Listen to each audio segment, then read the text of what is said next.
Dungeons and Dragons. And junk drawer. What's up, everyone? I gotta go. That's a great dab. Oh, 2 dabs. Well, I can't. you do what you gotta do. And the audio's good, so... Wow, we really are winning today, aren't we? All right, Pat, you talk now. When I die. So, we are back, Dungeons and Dragons and Junk Drawer, with episode number whatever one this one is. 11. I should know. I do the meta, and I never know what episode we're on, but we're 11. on episode 11, allegedly. Woo. Before we get started with our recap and jumping into the game tonight, I'm going to throw it first to our DM superior, Dice Daddy. You want to do any shout outs? Anything you feeling? You love what you're doing? Yeah, I'm feeling a few people today. First and foremost, thank you again to David Hemingway on Roll20. He makes all the awesome maps and battle maps that I've been using. Please follow and support him. You'll get really high quality maps and whatnot for a very affordable price and tons of customability, which I like. Also, shout out to Top Tabling, who I will be playing with tomorrow at 8 o'clock for our desert campaign. And I think that's good. At the end of the hour, I'm going to say the same thing. It's only going to be an hour. Yep. Carlos, what do you got? Yeah. I'm gonna give a shout out to Random Encounter Productions. That is actually the other group that I play with on Monday nights. They just started their campaign 2 for their Disasters and Dangers campaign on Mondays, and then they've also started doing a new sci-fi campaign that's all homebrewed on Wednesdays, which is interesting. So check them out. They're very gracious and let me shout us out their channel, so I'd like to give them a shout out on ours. You can check them out on Twitch, Instagram, and YouTube at Random Encounter Productions, except on Twitch I think it's Random Encounter Prod. Yeah. Hey, Mike, why are you holding a knife?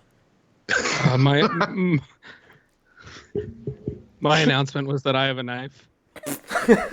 Sorry to take it from you. Is Mal okay? Because I don't hear anything. She's not home tonight, so Is she home at That's night? convenient. Having a knife party? What? just hold knives.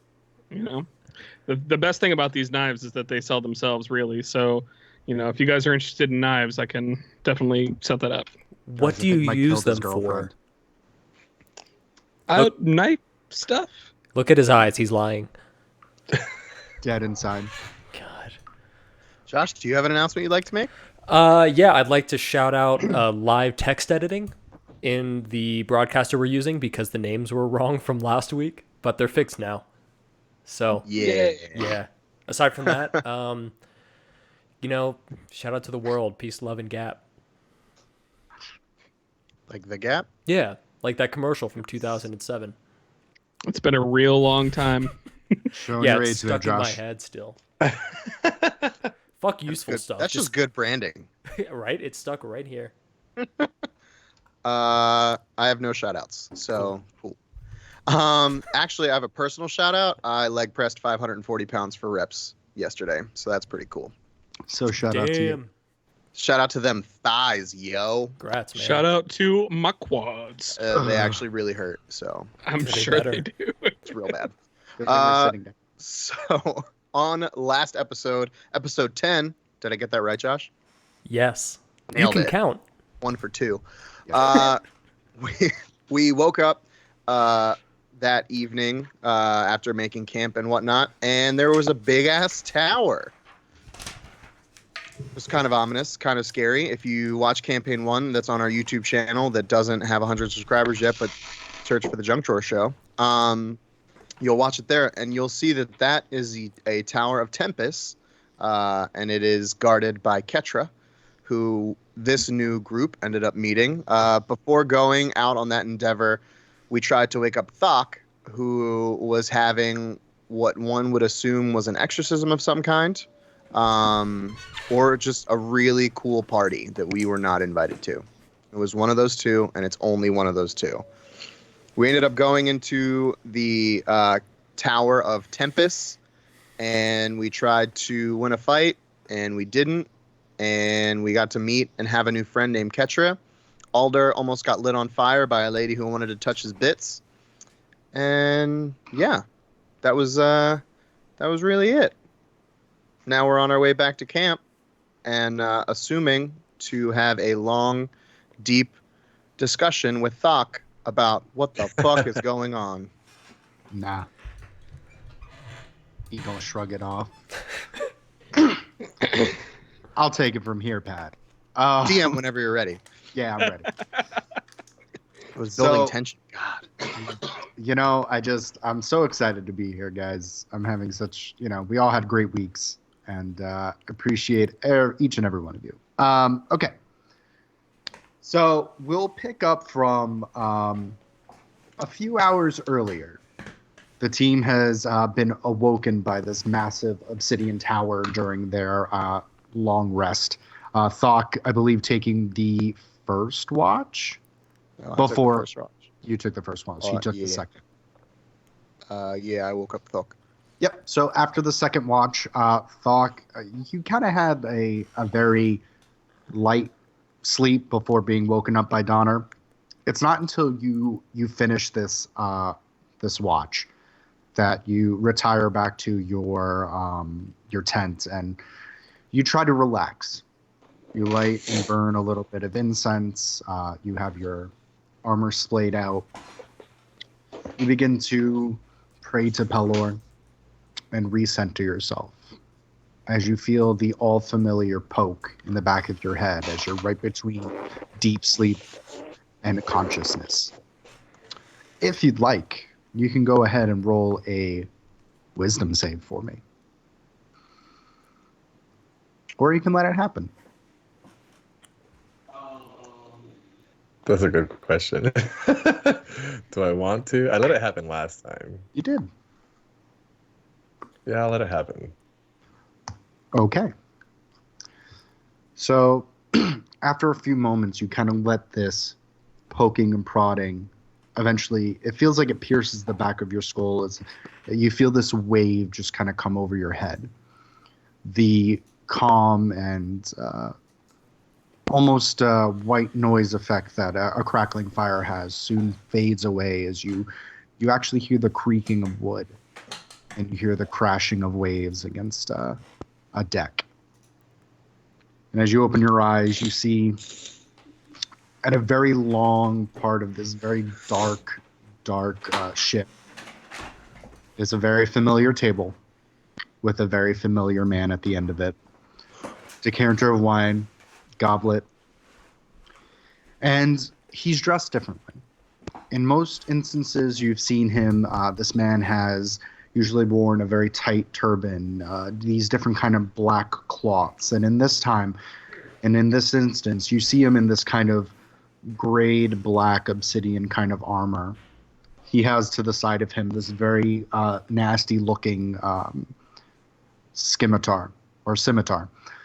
And then you see on the other side and on the table, you see this whip just kind of wrapped around on the table. And he looks less condescendingly friendly as last time, as he gestures with a gauntleted hand at the chair across from him. He looks concerned. I grab the chair, flip it around like I did last time, straddle it, put my arms on the neck part of it or head part of it, and just said, I figured you would appreciate a more familiar environment. Things more on your terms than on mine. And you see, and he kind of grits his teeth as he looks around this ship, and you actually feel like the ship bob up and down. It's on a ship that you don't quite recognize, but it seems that the wood floors and the paneling are all this kind of dark gray ash color. As you see him kind of pour a glass for himself, and you see him gesture the bottle to you. I pour myself a glass. He hands it to you, and it's this deep, almost dark crimson kind of wine that you get notes of different kinds of cherry and elderflowers. As he places it back down, and you see, and he just gulps the wine down in one gulp. And you see him pour another glass for himself. So we got off the wrong foot. And Just got to go for it. sorry, as you say this, his nerves just kind of falter just for a bit as he looks caught off guard. You see him cross his arms, and you actually hear the metal kind of scrape against itself as he kind of leans forward, waiting for you to continue. How about we start this again? I'm Thokk, and you are. And you see him, and he smirks and scoffs, and you see him down the second glass of wine as fills it up. Manu. Manu.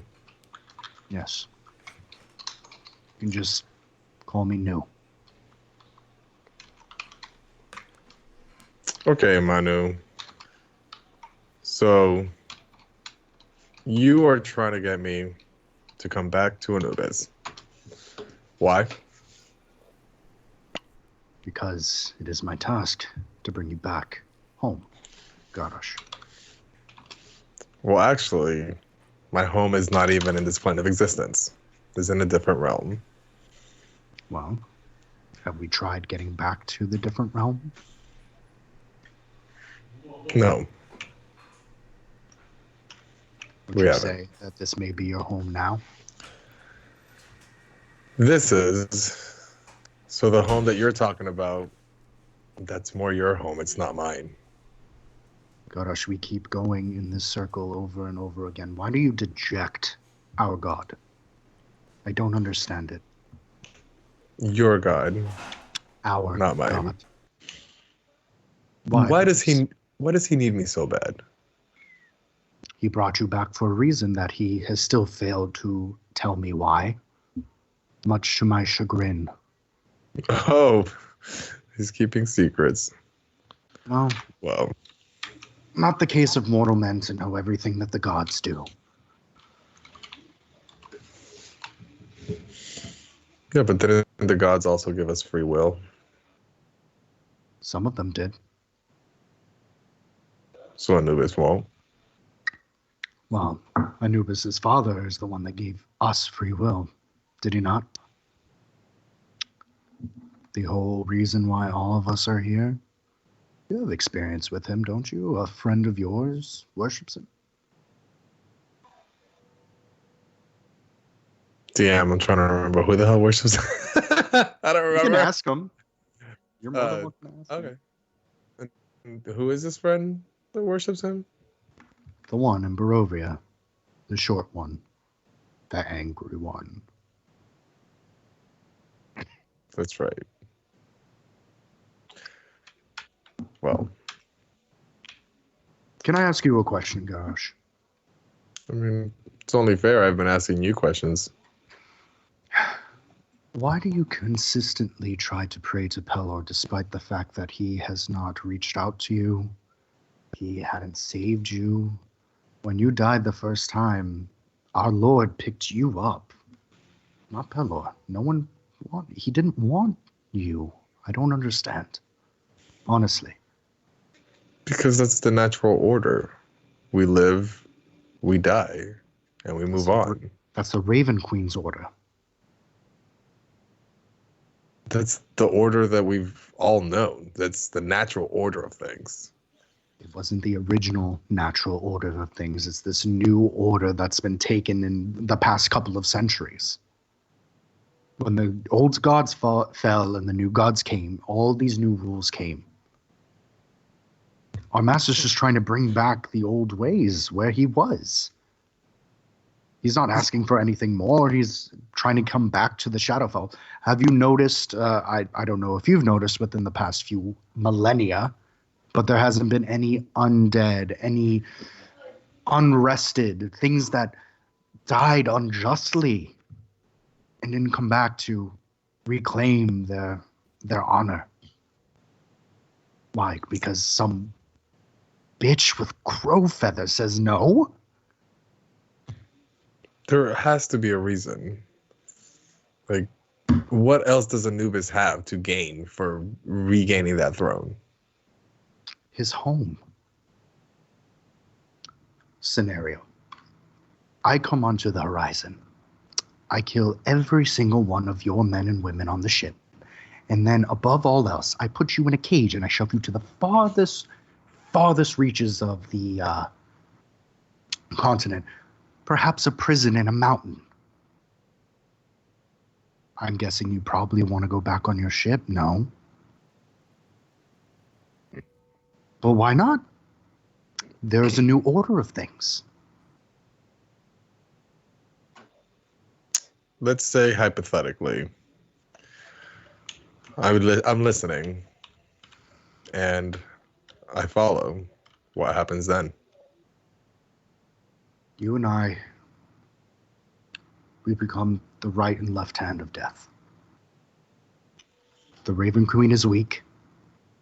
We fight for his honor, and we knock her out. She's been weak for the past 7 years, Garrosh, hanging on by mere threads of people in different continents just pleading and holding on to the very slivers that she has left. She is vulnerable, and for some reason she is being protected. Yes, but Anubis had his time. I have been the right hand of death before, and I refuse to go back to doing it. Yes. And what did Anubis do for you? He brought me back when I didn't want to be brought back. He brought you back for a reason, and when you called upon him to fight your vampire problem, what did he do? He helped. Because you called upon him. When is the last time Pella has done anything for you, since Barovia?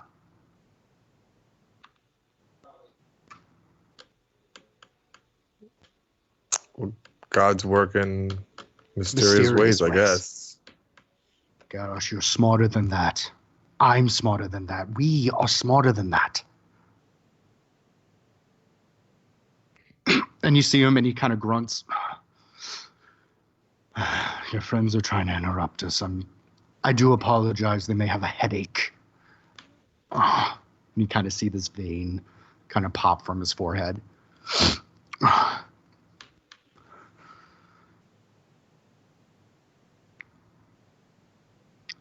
I'm making sense. Tell me I'm not. I'm tired of this intimidation and these hollow threats. Gosh, we could work together.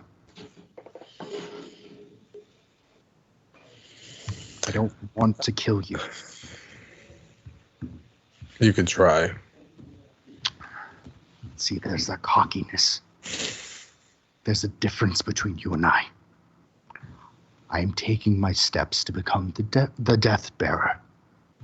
Now, you can choose to be another Reaper like me, or you cast that away, but all souls go through us. Through me.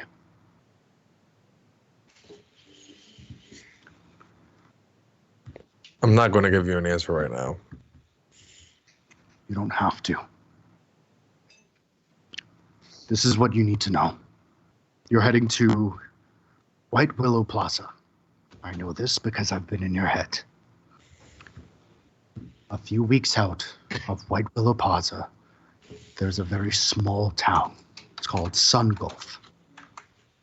Now, in Sun Gulf, I've been here for a few weeks because if I wanted to, I could start moving towards the horizon. That previous threat was very real, but obviously we have no airs about us anymore. No unsaid feelings. Meet me in Gulfport. And one of three things can happen. You show up, and you kill me, and you move on with your life, always looking over your shoulder. 2, I kill you and I drag you to him. Or 3, you take my hand and we go together. What happens to those that I love?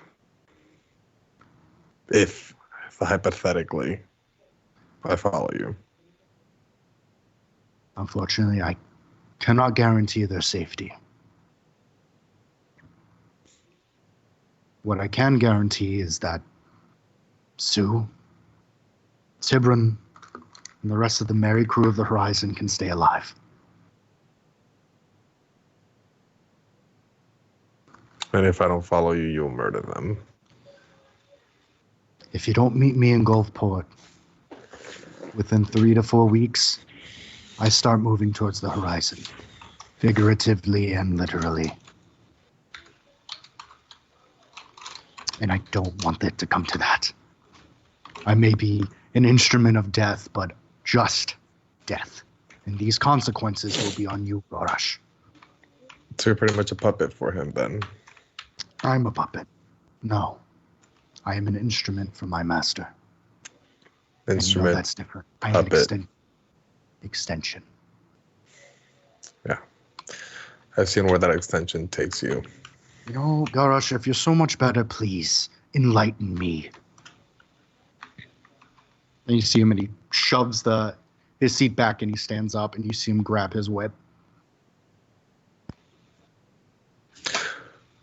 When Anubis asks you to betray someone you love, then tell me how much of an extension you are and how grateful you are to be that.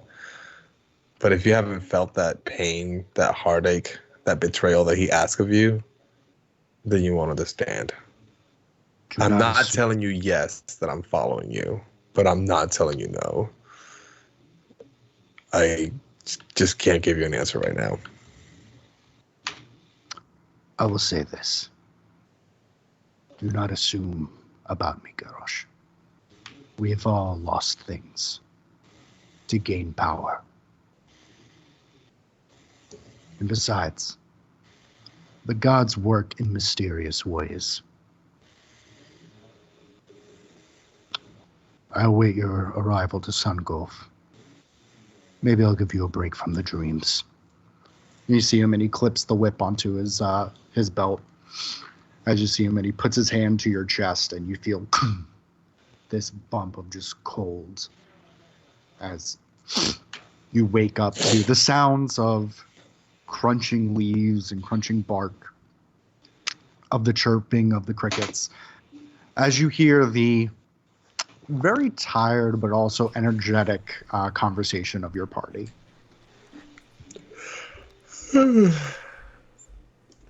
As you kind of hear them outside of your tent, you see the head of your tent kind of billowing and flipping in the breeze. As gang, the rest of you, after checking on Thokk, have gotten back to the campsite. If you'd like to, you can finish your long rests, and in the morning, you can all reconvene. Long rest, yeah. Yes. Yeah, I'm gonna sleep because I need it. Okay. As I'm walking across the tent, just so that Thokk can also hear it, yeah, I'm just saying, man, I would have beat him too if it wasn't for them cheating little motherfuckers. Just talking shit. Talking shit. I'm like confused why everyone's going to bed while I'm waking up. You're kind of jolted awake from your sleep with Manu, but you're looking outside and it's still pitch black out. That the only source of light are the very dying embers of the campfire. Okay. And you see that all of your incense has been burnt down to their posts, and the sheets of your bedroll.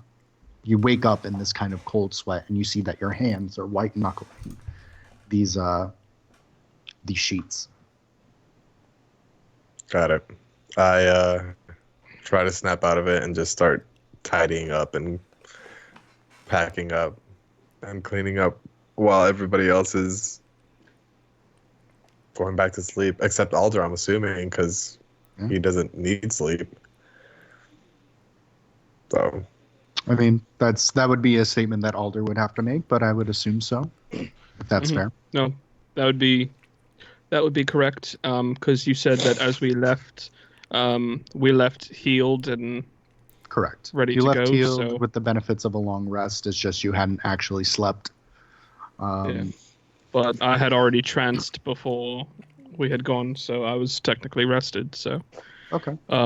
I would remain up and just kind of standing watch, since I know that I can tell getting out of the tower that it seems as though almost no time has elapsed. Correct. The moon is still being eclipsed by the tower, and you kind of sit crisscrossed as you start hearing rustling and moving from Thokk's tent.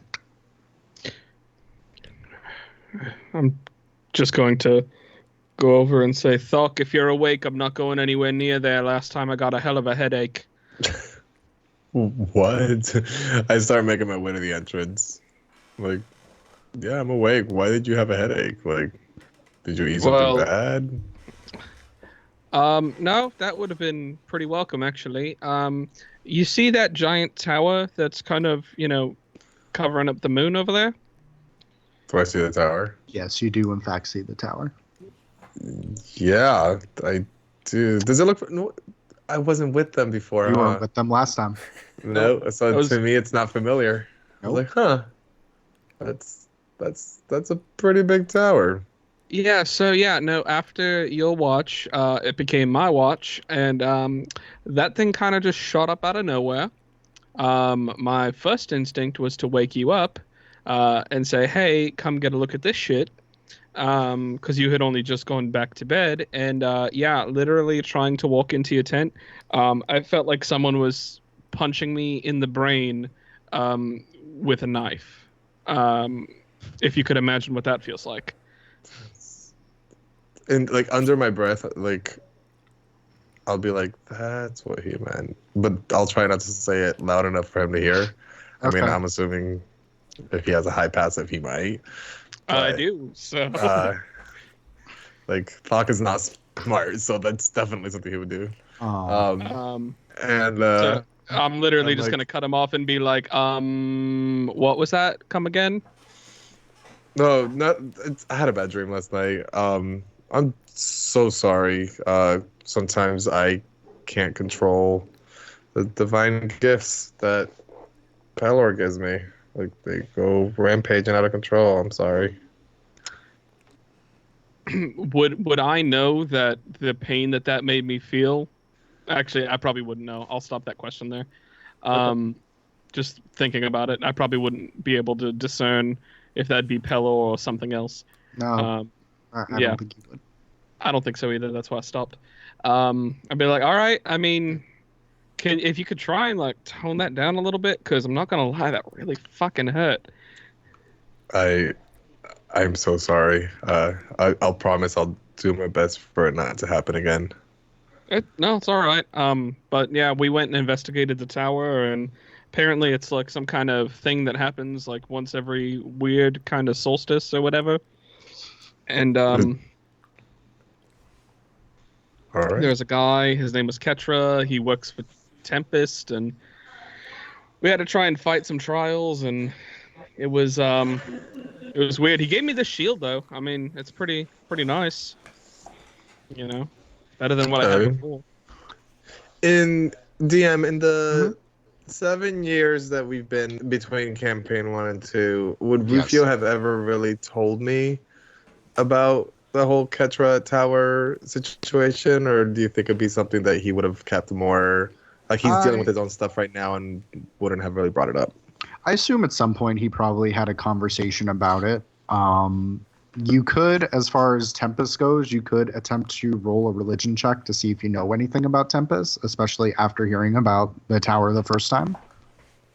I'll do that. Good. That's cocked. That's a natural 1. Okay, I know so nothing about Tempest. you can't really remember anything about Tempest. The information that Rufio gave you was mostly on what happened, which was, a bunch of goblins destroying a town, one particular goblin pissing them off and blowing up an entire building.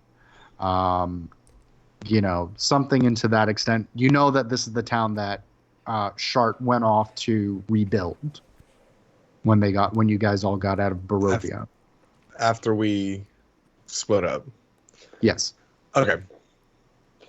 Got it. All right. I was just wondering. No, that's fair.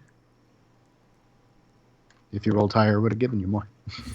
I rolled. It was like a 10, and then it was cocked. It was so cocked. And then it was like natural 1.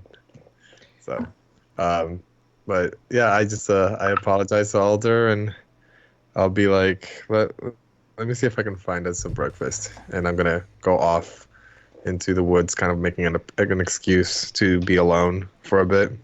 Okay. And wait for the sunrise. And I'll just say, all right, yeah, be safe, shout if you need anything. And I'm gonna hang out around the camp, and I just want to see like if I'm able to look around while watching over the camp. I'm just gonna be looking for specifically to see if I could find any holly berries. Holly berries. Okay. Correct. So, obviously, I'm sure that would be a investigation check. Yes, that'll be an investigation, my friend.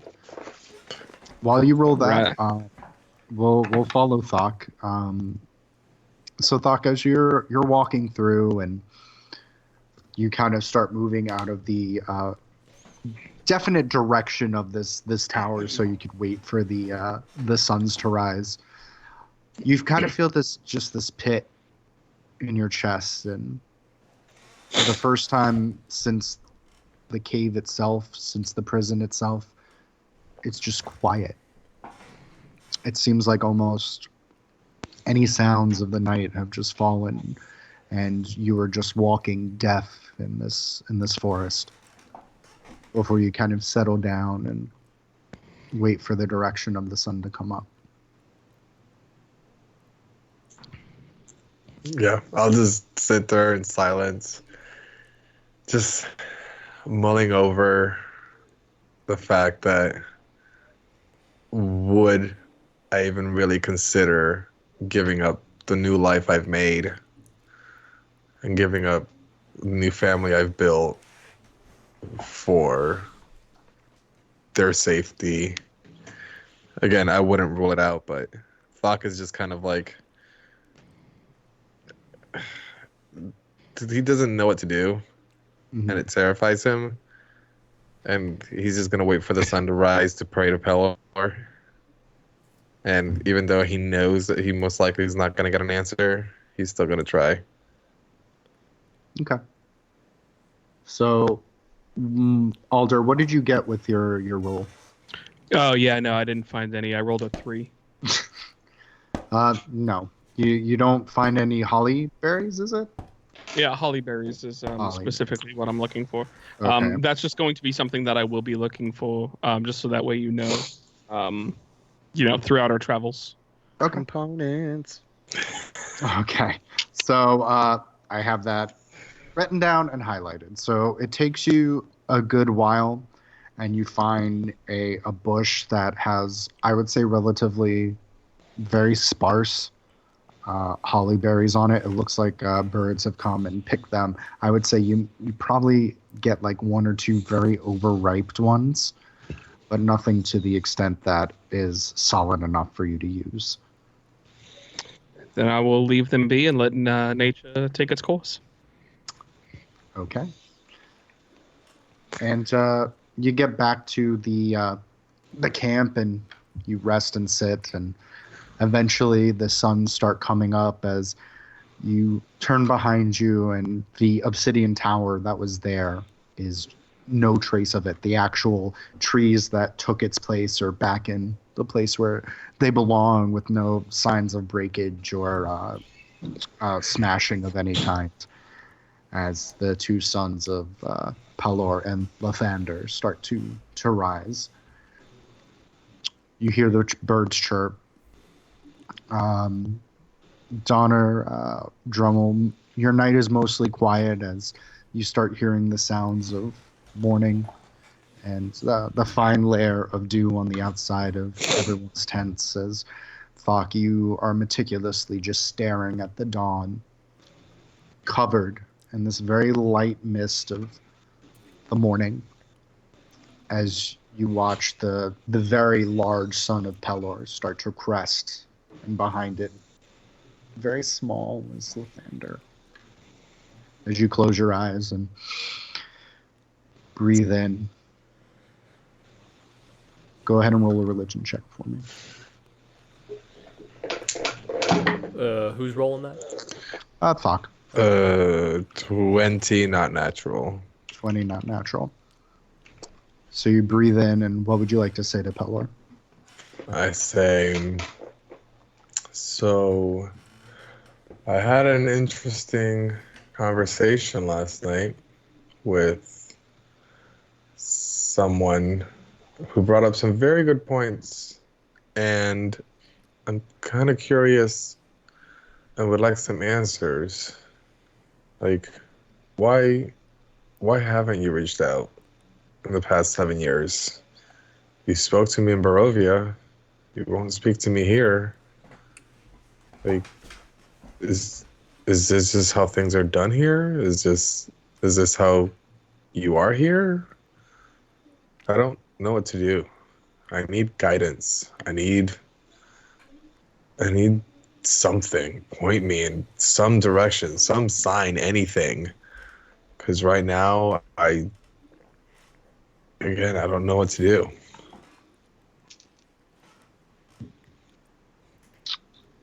And a moment passes as another one does, and you open your eyes and you see the sun still cresting over the horizon.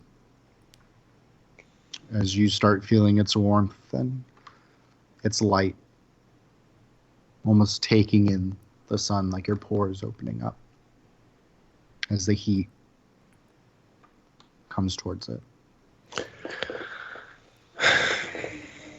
Well, my ears are always open for when you choose to talk. And I'll get up and look to see if I can find something for breakfast, but essentially not really paying attention, and make my way back to camp. And if I stumble on something, great. If not, it's no big deal. Go ahead and roll an investigation, like a half-hearted investigation at disadvantage. Okay. It's great because my investigation's a -1. Great. Yeah. Oh, nah, 7. You find some different kinds of bark and twigs because I would assume you think this is what Alder eats anyway, so at least he'll be grateful. As you kind of half-heartedly and half-acidly just gather this bounty of nonsense, of pine cones and, broken up acorns and possibly poison ivy. You're not entirely sure. Okay. As I'm like grabbing the acorns, I'm like, I don't understand why we just can't eat the damn bird. Like, shit. And then I'll pick up all that shit and head back to camp. And you start beating feet back to the camp. I'm like, Alder, I Fucking found you some rude. breakfast. You didn't hear that. All right. I know. That was Mike saying fucking rude. And I was like, the fuck, man. You start walking back to camp, and it's at this point, Alder, you kind of get out of your meditation trance as you hear the crunching of leaves and snapping of twigs as you see this lumbering mass of a half-orc coming after you with just arms full of just garbage. I found he breakfast.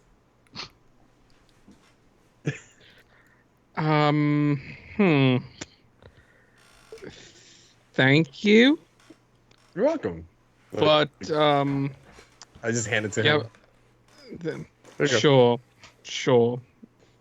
Kind of just shove all this shit into his arms, and you're like, Done my And part. you must really miss that prison food, huh? It wasn't that bad. I mean, it wasn't great, but. Yeah, I mean, it tasted like a pine cone if you ask me. So you thought it was good? You're welcome. And I walked back to my tent. And you immediately just, Flashback, 3-year-old Alder just munching on pine cones. and his dad going, Alder, stop eating pine cones. Starts Wow. twitching. Just thinking back 212 years ago, what life was like.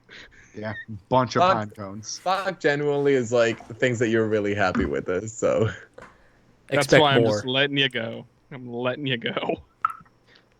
All right. So, my two sleeping babies, what are you guys doing as you're waking up? I'll wake up and I'll do my morning ritual just to knock that out of the way. Yeah, your meditation, and you breathe in, center yourself, and you're like, today's going to be a good day. Hell yeah. Hell yeah, brother. You re-center yourself, and you feel the earth moving beneath your feet, and feel a little bit taller. Got some new information on the man you're looking for. Gonna be a kick-ass day. Caca. As you kind of swoop out of your tent. Are they out there? I would say Alder's out there, and Thokk is not. He's back in his tent. Hey, Alder, what's up? Good morning. Morning. And you see him, and he has all this just shit in his arms. It's just twigs and like pine needles and pine cones. And they're just, you see him just kind of drop at his feet, and he just kind of looks down at it. Why are you dropping your breakfast, man?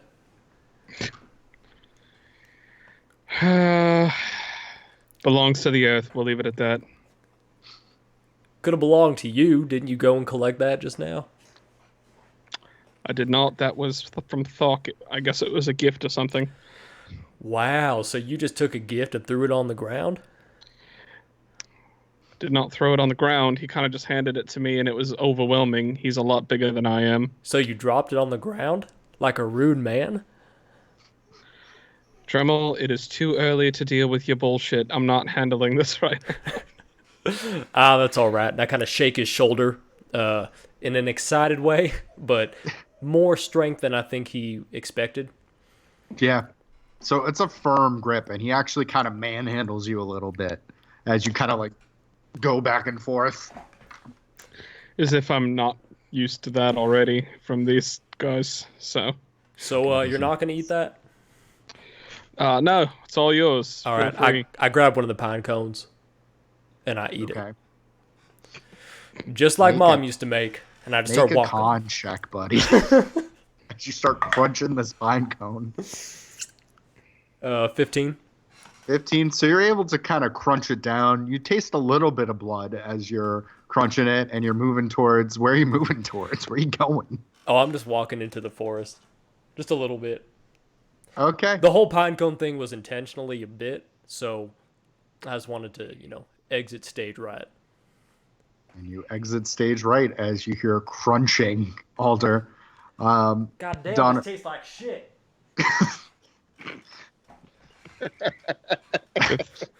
Thank Thokk for that one. No, I'm too far away. I can't hear you. Donner, what are you doing while you're getting up, my guy? Oh, it's my turn. Okay. So I'm gonna roll out of bed, and for the first time in a long time, I'm going to get on my knees and kind of stretch Okay. on the floor, and I'll get into the what's it called, child's pose. I think that's the one. Your legs are underneath you, stretched out. Yeah. And I'll sit there for a second, trying to extend all the vertebrae in my back, and then I'll get back on my knees, sitting on my knees, and I'll start mumbling under my breath again, like I typically do before sleep, and I'll just say, "I'm just looking for a sign. I'm done trying to reach out to you. Anyone who's listening, give me a sign that everybody's okay or that I need to get wherever it is I need to go. Point me in a direction, because I'm kind of lost out here. So anything, and I'll just slowly start to put my armor on. Okay. And kind of walk out of the tent. So as you kind of stretch out, you feel your spine, each vertebrae in your spine, with a satisfying pop as you're able to kind of elongate, muttering, almost gritting your teeth under your breath as you kind of pump your fists together and clench them together. You get up, straighten your back out, and as you're getting outside of the tent, go ahead and make a wisdom save for me. Oh, that's not strong. 7. 7. So the minute you kind of open up the tent, your nose is immediately hit with these fresh cut kind of lilacs as you hear and the back of your knee kind of buckles as it feels like you almost got pushed out of your tent before in an instant. No lilacs, no sound. I kind of Tent look closes. around. I'm like, what the fuck? Nothing. Okay. Strange. The sigh almost sounded annoyed.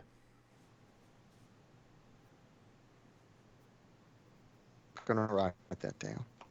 Annoyed Okay. sigh. Lilacs. I got it. As Alder, you're kind of hanging out, and Dremel has eventually came and left. Thokk has come and left, and Donner just kind of stumbles out of his tent. Maybe he's already drunk. You're right there, big fella. I'll kind of look down. Yeah, the rest of us don't eat that, right? That's just you. No, tell Dremel that. He just walked away eating a pine cone. Okay, sorry. I don't eat that. I don't know if anybody else does, but it's not for me. It's okay. I wasn't making it for you. Oh, cool. You just for you and Dremel then. No, it was actually something that Thokk gave me, and yeah, so whatever. It's not what I eat either. I literally just am going to pull from all the other fruits and foods that I gathered before we left. I'm just gonna grab like a fruit out of my sack and just see real food. What kind of fruit is it? Probably I would say probably fruit. like an apple. Yeah, okay. And you kind of see Alder pull out this amazing shiny red apple the size of his fist as he kind of crunches into it. And it looks fresh and preserved in some very magical way. The pine cone's better. Do you have one of those for me? Can I have one? Reach into my bag and grab another one because I did gather quite a bit and chuck it over to him. See this very red, delicious, deep red apple. Firm. Almost there's precipitation on it from being in the bag and in the morning. I'll take a bite. And Alder, did you by chance leave like lilacs around or make anything that smells like that kind of flower?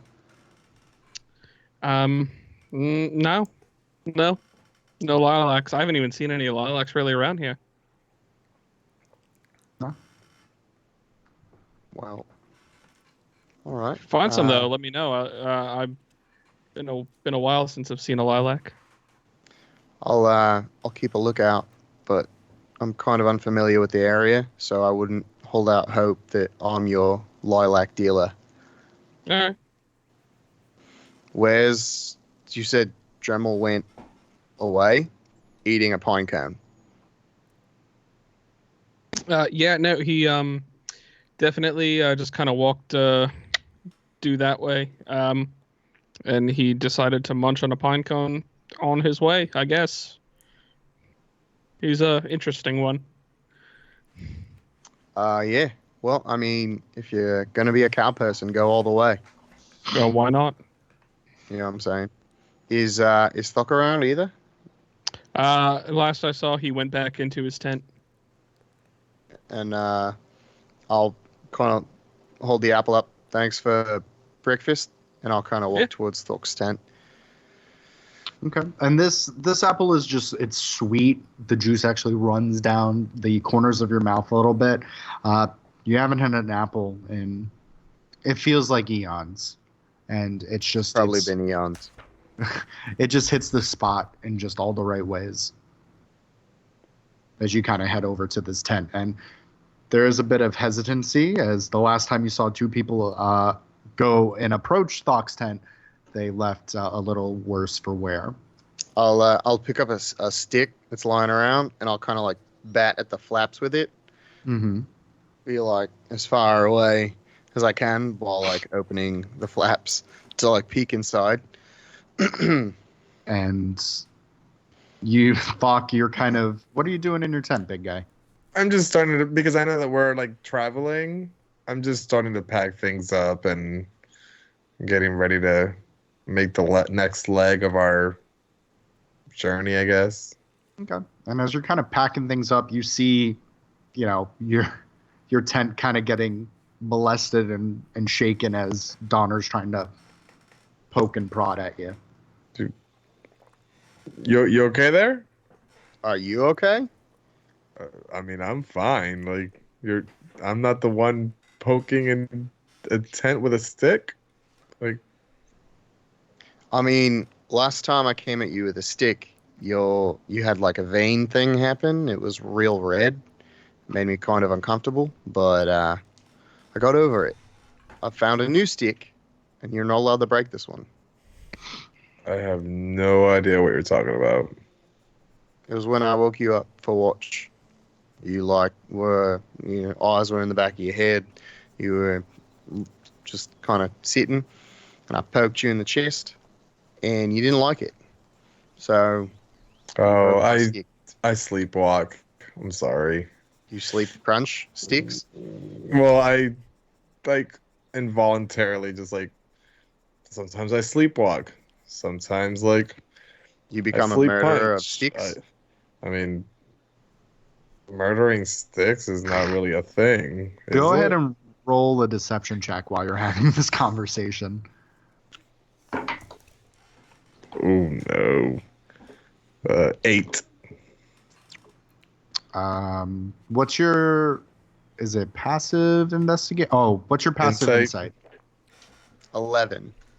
You are able to, with your low wisdom, you're able to see that Thokk is not being truthful. He seems a little shaken up. Thokk, look, and I'll kind of come in and like get close to him so like we can kind of talk in hushed tones, even though I know Alder can hear from like 14 miles away. I'll be like, look, something weird happened to you last night. I don't know what it was, but if we're in a bad spot, or you're in a bad spot, I think we all have the right to know. Look, to be honest with you, I don't quite know what it is either. It's I don't remember when it happens. You're not the first one that has told me that this happens, so I honestly really can't tell you what it is if I don't know. Like, Well, we're here together, and we're traveling together. So take my stick for safety. okay. And if you ever need anything, you know we're here. I'm gonna start packing up because I feel like we should probably get some road behind us. But know that I'm here. And I hand him my stick. Thanks. Hey, I know that yesterday I think you were looking for a weapon, something better than that thing that you got, the pickaxe from the mine. Yeah. And I have a rusty longsword, but yeah, continue. Where the hell did that thing come from? It was from the big giant tower, and we went into a tower and fought some fire things, and I drank ale with a guy named Kitra, and he had a really thick accent. It was like, so he would say like, "Park the car," and I was like, "Park the car," and I just couldn't understand what he was saying. Can I hear this? That totally sounds different.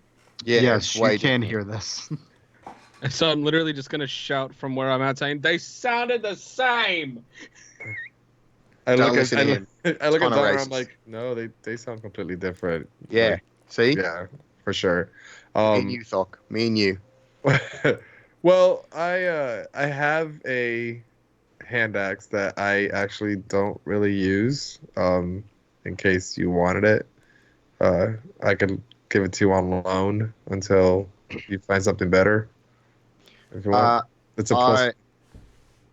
I have this sword. I got the sword, and that's cool. I would not mind the hand axe. I promise to try and take care of it as much as I can.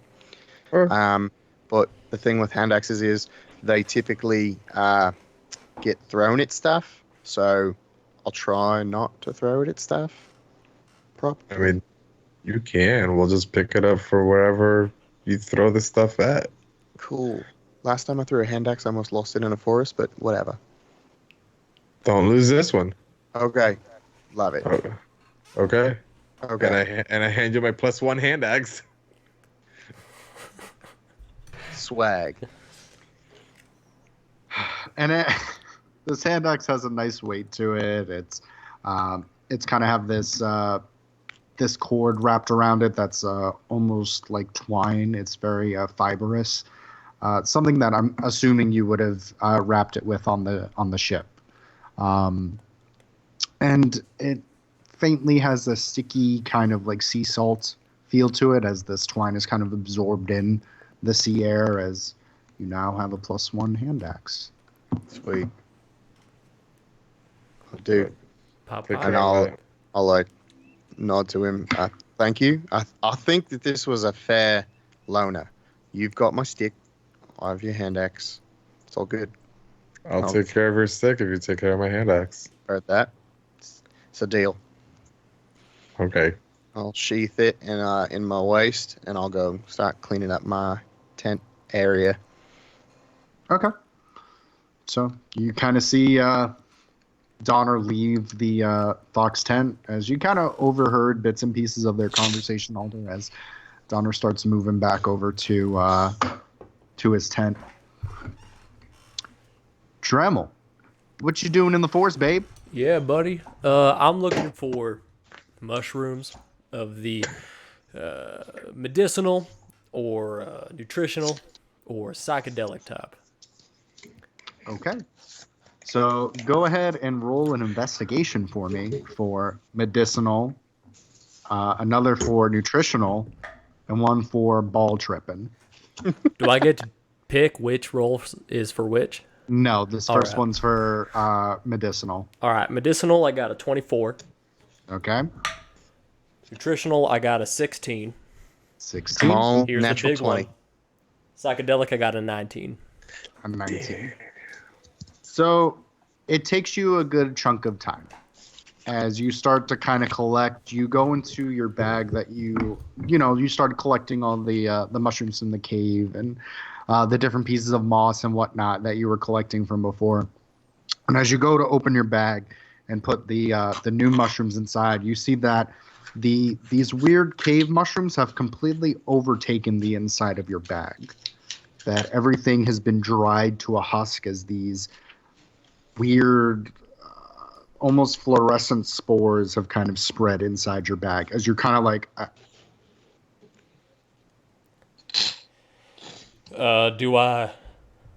What can I tell about the mushrooms that have taken over? Go ahead and roll a nature check. 18. They seem dominant in some sort of way. Do they seem edible? Good? Farkle? They don't they do not seem like Farkle. Okay. Farkle was made out of a different kind of fungi. These kind of just feel like they've been kind of stretched and moved across, almost like they're strings of almost like phlegm and snot. Like you're growing a science experiment in your bag. Yeah. I'm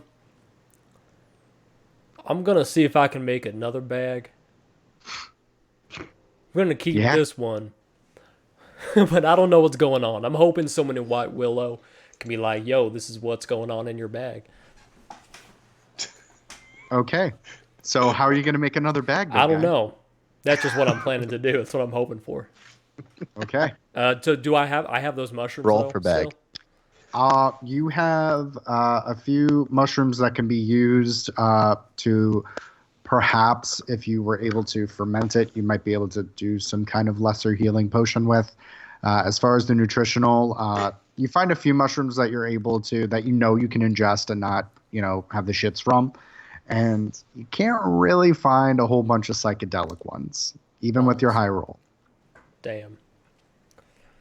All right, so 3 eating mushrooms and 3 medicinal with fermentation. All right, well, I'm going to head back to the group. Okay. Because I'm assuming they'll be around the fire, or at least packing up and everything. Okay. And you kind of mosey your way back over to the campsite as you... Alder, what are you doing? Are you starting to pack up as well? Yeah, I'm just going to be packing up at this point. And then I'm just going to be... I'm just going to kind of just meditate a little bit to see if there's any spells or anything I should have prepared. Okay. So you kind of concentrate and... Dremel, as you start to come up to the campsite, you see that some of the tents are being broken down. You kind of see all their stuff is already neatly packed and everything's kind of ready to go. And Aya's on his shoulder as he's kind of taking in. It's almost like seeing a flower spring out and stretch out to take in the sunlight as his eyes are closed as he's concentrating. I say out loud, man, that was a good pine cone. Shoo-wee. Sure glad I had that pine cone and not Alder. Do I see him move? You moving, Alder? No. No, he doesn't move. All right, I get a little bit closer. And it's like, oh, that's a good-ass pine cone. That was great. Glad I got to eat it. Any movement? Alder? Can I... with my insight, would I tell that he is not being genuine? He's being a smartass right now. Yes, 110%. You can hear him being a smartass. In that case, what I'm going to do is I'm going to grab another apple out of my bag and just throw it over my shoulder in his direction. And you see this bright red apple just hurling towards you. I grab it and say, oh, wow, a second breakfast. I sure hope this is as good as the first one. Also, Alder, wake up. And I start to shake him if he's not paying attention to me. I'm awake. All right, cool. The fuck and you is see this? his arms kind of go like... Now, I open up the bag and I show it to him and say, the fuck is this? And you see inside his bag is the kind of cave, like these very dark, like I said, stringy. I think I'm going to use pop culture reference. Do you know in like a pizza commercial when the cheese just kind of stretches out and it's this viscous kind of white, almost yellow beige color? That's because you can see it in the sunlight, Dremel, away from the shade of the forest. You can see it looks like someone sneezed in this bag and it just looks like it's taken over whatever food you had in there.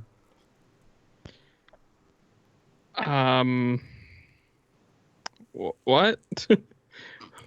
I don't know. But you're the forest man, and I don't know what this is. I took mushrooms from the cave, and I got some mushrooms from out there, and I was like, oh shit, these probably go together. And I was going to put it in there, and then I open it, and it's like a big giant sneeze of pizza in there. And I don't want to eat that. Well, I mean, as far as I know, with mushrooms, they don't have that long of a shelf life, so maybe uprooting some of those mushrooms and just from the cave kind of started to decompose a little bit. They're not doing great. And I shove the bag in his face, and I say, smell it. Does it smell bad? Not gonna lie, it smells like ass. Make a con save. How big a whiff you taking of this bag? Oh, minor whiff. Minor. 15. Okay. 15, and it smells a little bit of cave water, dilapidated and drowned fall leaves of sludge, and a very thin layer of sewage. Yeah, it's really that's just no good. That's what that smells like. Well, shit. Well, Hey, see what I I'm say- no mushroom harvester, so I mean, let's see what I can salvage. And I flip the bag inside out, attempting to see if there's anything left from the stuff that was in my bag. So as you inside out, you hear as it plops down onto the ground in front of you in this gelatinous mass of just gunk. and I'm just gonna walk away. As you see, Alder looks a little greener than usual. I grab him. Like, I grab his I'm arm as he walking walks away. Nope, I'm gone. Okay, I need Alder to roll a dex save and Dremel to roll a dex save. 19? 15. So as Alder, you start to move and you start, but no, and Dremel's like, no, grabs you by the neck of your collar as he slowly pulls you over. What you doing there, Drem? No. All right. I can talk to it, but it can't talk to me. Remember Farkle? No. This is Farkle No. 2. Talk No. to it. That's- Use your that's mouth words to the sludge monster and find out what the fuck it is. That is dead, decomposing mushrooms. I'm not fucking talking to it. Pack your shit up. We got to go. All right, I'll pack it up as you talk to it and find out what it is, because I need to know. Not pack. No. You listen to me for once. You don't pack it up. Pack your shit up. We're leaving that here, and we're getting on the road. But what if it's our friend? What if it It's helps not. us? You It's don't know not. that because you It's won't not. talk to It's- it.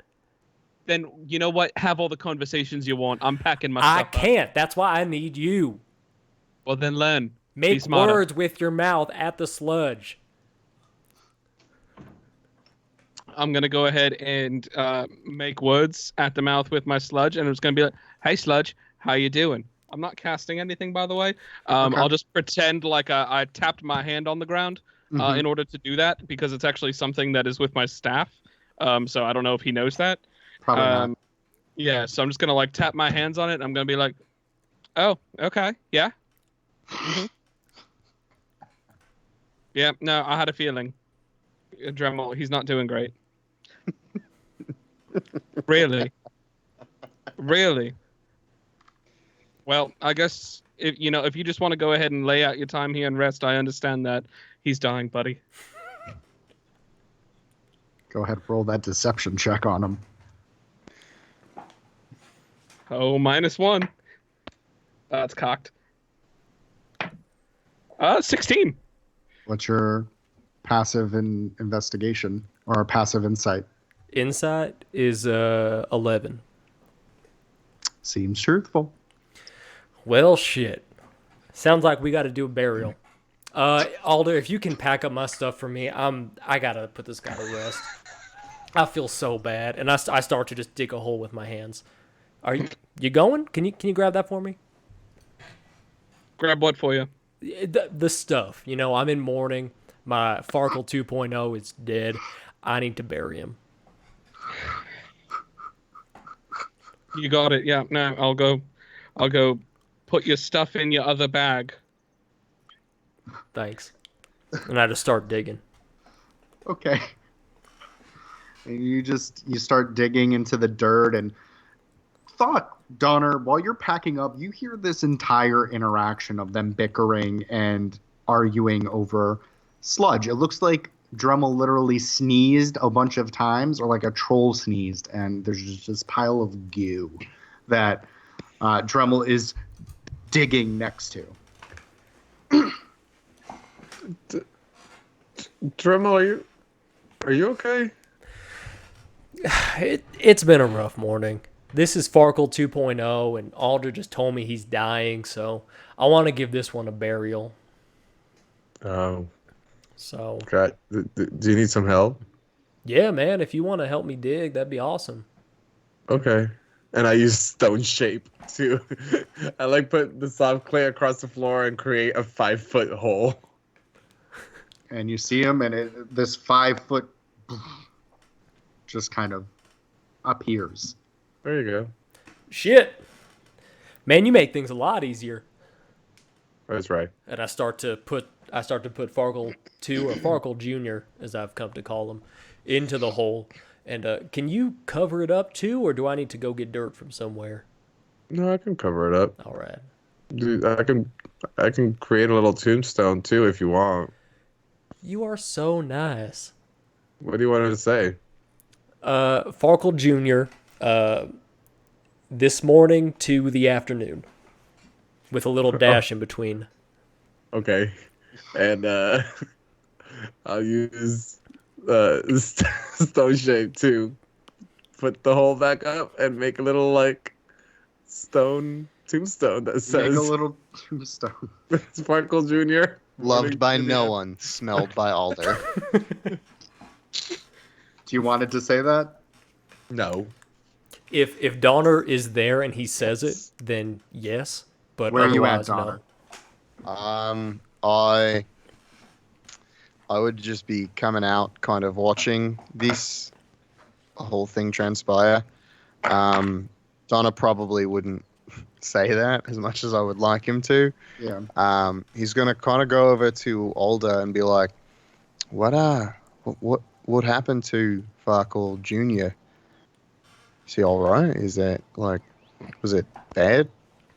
No, he's decomposing. So he's gone. Can mushrooms decompose? I mean, all things on Earth can decompose as long as they're natural. But isn't it already a fungus? Fungus can still decompose if it's dying. I'm not convinced. But I you mean, are the forest boy, so it's where I kind of, especially when you combine it with as much water and other junk that was in Dremel's bag, it's never going to be pretty. it's very not pretty. I've seen it. It's not a good situation. It's pretty bad. Have I seen his little mushroom guy? I have, right? Yeah, you were there for the original Farkle. I'm gonna whenever when I make the tombstone, I'm gonna make like a little statue of him, like A Farkle? a little Farkle like statue on the tombstone. Okay. What's the pose Farkle has? He's gonna be, yeah. It's just What? what Josh is doing. Just like that. I'll ask him how does he want it, and I'll make the little pose, just gesturing. Yeah, when I think Farkle, I think Yeah, regal. Just yeah. a true friend. Speaking to the older, larger people. Can we leave? Anyone want to Feel say like- a few words about Farkle? Yeah, He thank you, smelled really omnipotent bad. voice. Can we say a few words about Farkle Jr. since we didn't say anything about his father? Maybe that's we why he talked about died. his father incessantly. It was actually quite persistent Yeah, well, it wasn't conversation enough for about. me. I have feelings. I'm sorry I'm not a robot, Donner. What's a robot? That thing that I can't think of the name of in this world. A Warforge. Yeah, I'm not a Warforged, Donner. What's You a have no Warforge? idea what a Warforge Damn What's it. a Warforge? I'm not a construct, Donner. You What's know what a construct. I thought a construct was just anything that was made. Yeah, That is 100% what a construct is. he knows what a construct is. Yeah, fuck you. I would like to say that it looks like something that was disgusting, because it probably was. Thank you. Alder? Your last words were beautiful. I just wish Dremel could have heard them. Me too, buddy. Me too. It's okay. You don't have to cry. Be strong. I'm not crying. It's just raining on my face. Yeah, out of your eyes. Out of On your my eyes, I face. understand. It's Thokk, you want to say words? Farkle, it was not. Life is not determined by the duration of your time here, but by the acts that you do. And you are a true friend to my friend Dremel. You will be missed. to summarize what a long, strange trip it's been. And you were a quirky little fuck, but man, even if you ruined my bag, I still love you. And I touch my head to the little statue and kind of rest my head into this pose. So it's like it was made for me. And I say I'll never forget you or your daddy. All right, fellas, I'm good to go. Alder, you got my stuff? Yes, your stuff's ready. It's all packed up right over there for you to carry. Oh, thank you. You did an okay job. Now throw it on my back. I'm like, all right, I can't be here any longer. And you see a distraught Dremel as he slowly just sinks like, ah. As he puts his hand to his forehead as he whisks away into the forest. As the three of you are left dumbfounded at this weird site funeral burial that you just had for, arguably mushroom fungi sludge. I'm just going to look at Thokk and Alder and just be like, we are going to do some of the weirdest shit with this guy. I feel it. Yeah, we're not in prison anymore, and it's just getting weirder and weirder. I've done weirder with other people. That Thokk, sounds like enough a about story your for personal later. life. It's fine. Let's just move forward. Gang, gang. Okay. So, it takes you the better part of the morning. Everyone's kind of rested up. As you start walking, and you move at a fairly decent pace, unfortunately without any kind of horses or any kind of transport. It will be a little bit of a journey. Anything that we're particularly doing for the first day? I already We're told you heading- that. Sorry, go. No, go ahead. No, go for it. I was gonna say I already told you that I'll be looking for the holly berries, and then obviously just any wildlife that I see. Obviously, I want to acknowledge and kind of pay my respects to them and their habitat. Okay. As you kind of pass by, you start looking for some more holly berries. Go ahead and roll an investigation check for me. They are the same. That's cocked. Also cocked. And an 8, so not great.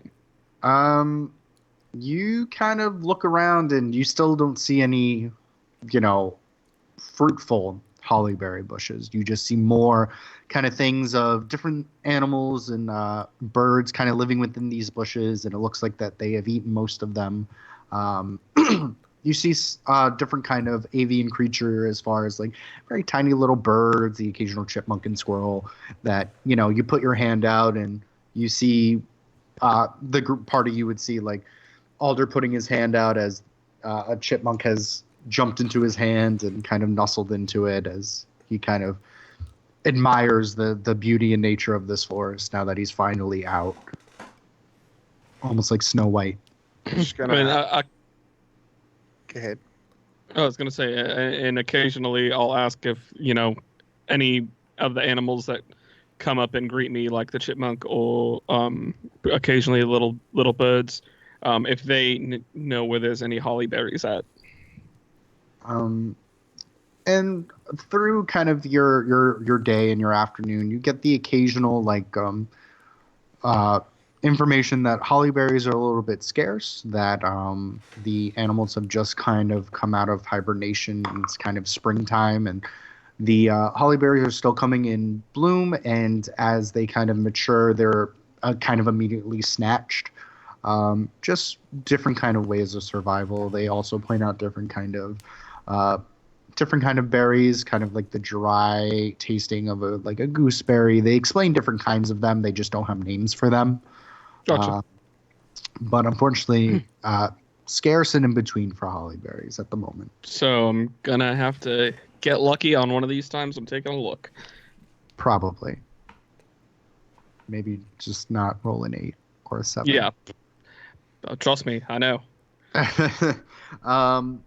And once again, yeah, you see kind of this Snow White scene as every once in a while you'll see Alder go squeak, squeaker, squeak, squeakum, as, squirrels will talk to him and birds will kind of chirp at him as he kind of gathers this information that I don't know if Alder you're particularly sharing, or it just looks like you're a crazy person talking to animals. I mean, if they ask questions, I'll answer them for them. But, I don't have to. You don't have to answer. I'm not getting any information for our travels right now. I'm just kind of seeing how the forest is and how everything's going. So, I'm in seeing this. I'm gonna kind of just say out loud while Alder is talking to whatever form of forest creature he's talking to. I'm gonna just say, I miss Vindrin. I hope she's doing all right. I'm sure she is. I can send her a message if you want. Yeah. I mean, maybe we'll wait till tonight and when we're around the campfire and figure it out. But I was just thinking about it. It's been just like the first kindness I've received since I left. I'm sorry. I use the term left quite loosely until they wrestled me into this prison. So it was nice. yeah, she was a sweet old lady. Oh, you're talking to us now and not forest creatures? Yeah, no, I could talk to both. Of course you can. She is a sweet old lady. First time I felt hospitality in months. Maybe Yeah, those years. were lovely chairs too. It was quite exquisite what she did in an afternoon and early evening. And she's got a damn strong knee. Yeah, she does. Yeah, I mean, she got Thokk to sit on it, so she also got strong conviction. A little What's that? persistent. What's conviction? She's like trying real hard. She believes in what she believes in. Her way's the way. Ah, Yeah. that's a big word. Sorry. She used the okay. words good. She did. She sure did. She sure did. Wow. So I'm also going to be Yeah. looking out for lilacs. Looking out for lilacs. Okay. Roll an investigation to see if you are you actively looking for them, or if you stumble upon them, you would take notice of them. I'm kind of doing like an over the shoulder or like a glance. I don't want them to I don't want it to look like I'm searching for something because it kind of seems weird because I Okay. have no idea where we are. But Roll a performance check for me. 6. What's everyone's passive insight? Ooh, 19. 19. Wait, 11. So you all kind of see the occasional as you're kind of walking about. You see Donner just kind of like, and then like looking behind him, like doing the old like arm stretch look behind. Occasionally, like looking in the distance, he'll stop and occasionally like pretend to be resting, but you kind of see his head dart back and forth as he's like, "Oh man," as Donner keeps kind of moving. Can we help you find something, buddy? Well, I'm not sure as to what you are referencing. Well, Um, it is 1 in the afternoon, and you are yawning. Then you stop, and you dart around like you're looking for something, and we're pretty far from the prison. So what are you looking for? I think I lost something in the bushes, so I'm just kind of looking for it. I mean, which bushes? We're walking in a new direction, and you're looking back like every 5 minutes. Just trying to be real wary of losing stuff in bushes. Why didn't you have us stop when you lost it in the bush to begin with? Just wasn't thinking enough. Do you want to go back? No. I think we should keep moving forward, and I'll just keep searching for other bushes. It's gonna be I a don't different think that- bush. I don't think that's how losing stuff works, but sure, whatever works for you, my friend. All right. When I walked out of my tent this morning, I got a strong smell of lilac, and I can't figure out where it came from. So I'm just kind of looking around. Maybe it caught on a breeze, or there's a patch or grouping of them somewhere. Yeah, I remember you brought that up to me this morning. Yeah, I still haven't seen any lilacs around. I mean, I haven't actively been looking, but I mean, they're usually pretty bright and colorful. It's kind of hard to miss. Yeah. I'm obviously doing a pretty bad job of looking, but I've also been trying not to actively look, because I also know we need to get to some form of civilization sooner rather than later. Yeah. I would say you're doing more of a bad job of hiding that you're looking than you're actually looking. But, you know, to each their own, because we all pretty much knew that you were looking for something.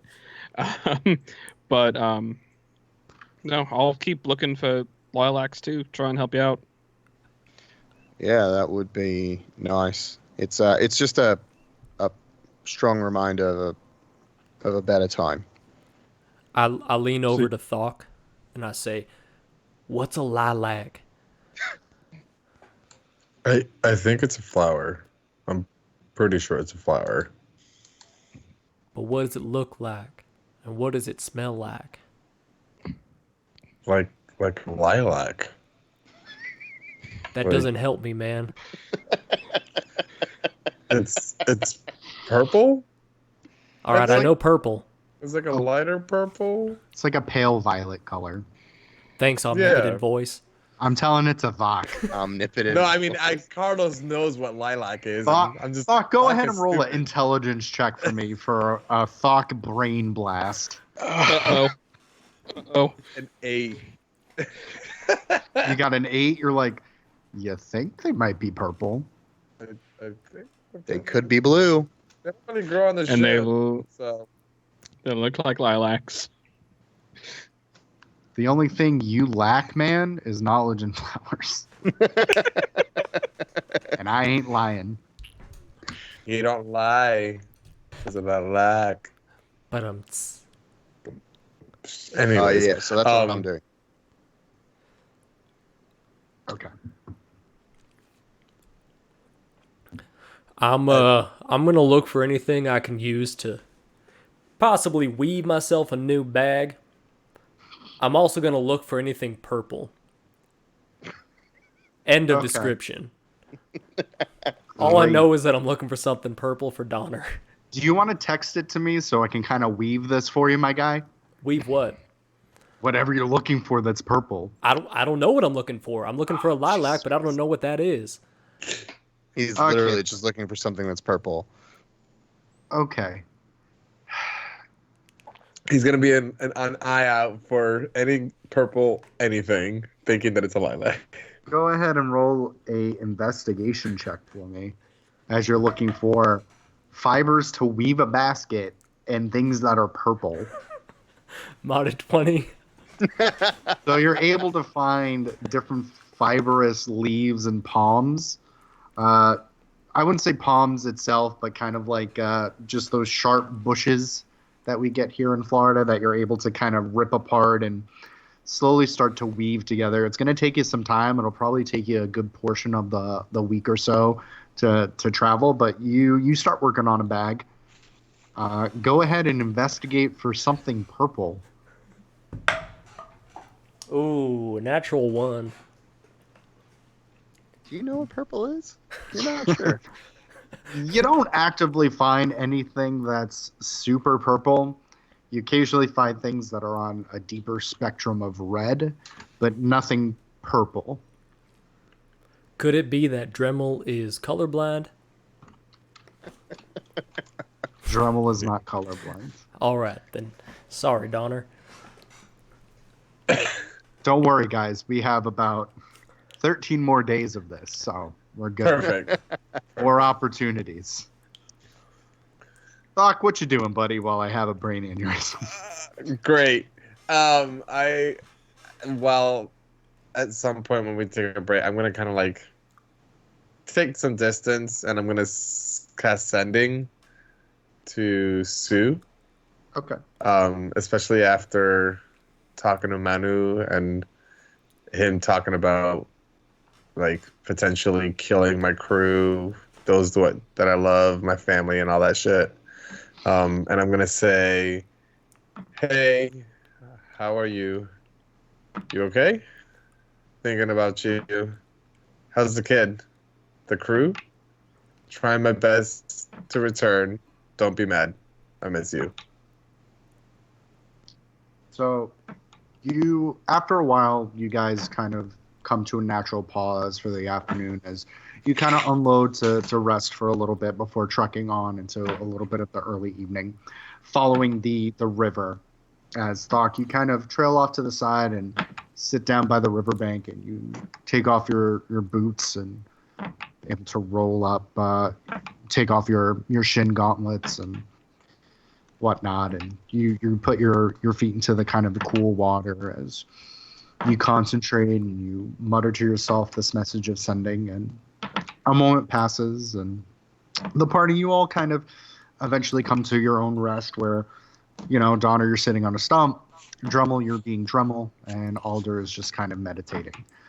And after a while, you kind of notice that Thokk's not in your immediate vicinity as he's breathing in, and he looks peaceful. As he is suddenly hit it almost looks like he's hitting the head with this message of, try not to be mad. Got it. Working hard at that. Kid misses you. So do I. I miss you too. We're fine. How are you doing? I hope you're doing well. I'm still pissed at you. Of course. I will cast Sending a second time, and I will reply, I'm doing all right. Nightmares are getting worse. It seems there's a lot of unfinished business from my past that's catching up. Heading to White Willow Plaza. Don't know where after that. Takes him another moment, and you eventually get. Do you mean the Kraken past or Spoopy past? Don't know what's further than White Willow Plaza for you. We're meeting where we agreed to. at the plaza. Unless that's changed, please just be careful. And I will cast it one more time and say, spoopy past, not Kraken. Goal is to head to the Sun Gulf port. So don't know how long it'll take. Start making your way there. Guesstimated 3 to 4 weeks ish. A moment passes. Glad it's spoopy past. Razra was pissed. Saltstone Wharf not good.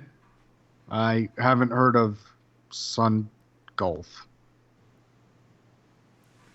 Report back soon.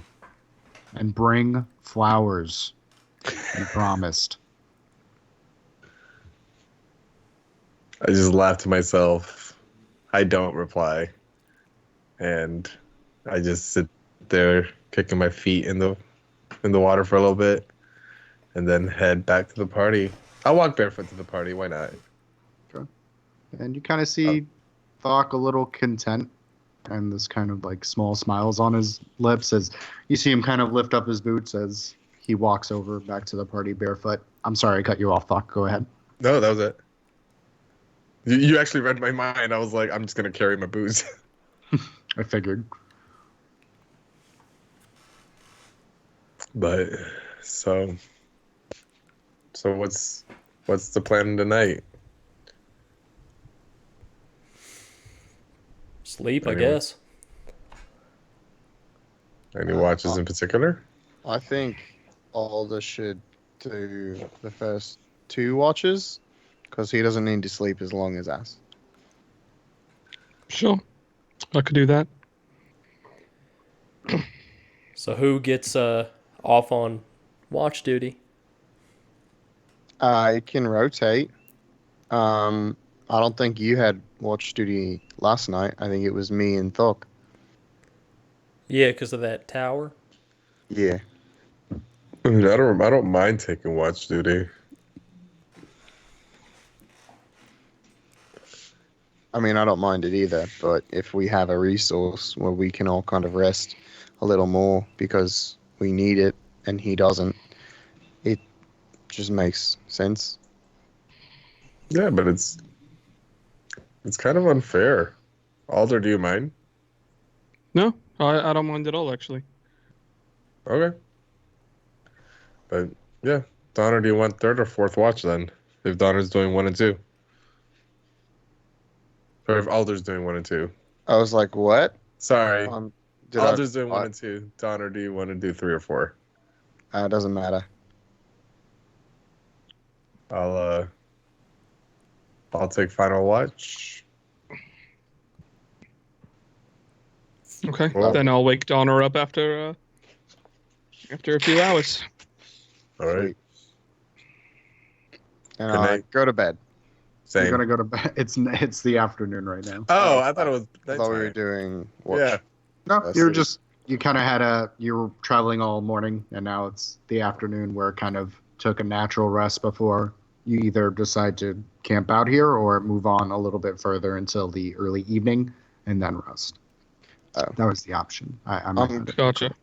Going to pull out my new longsword and try and like just mess with it a little bit. Get the weight. Do you, Okay. do you need to practice? Do you need to spar?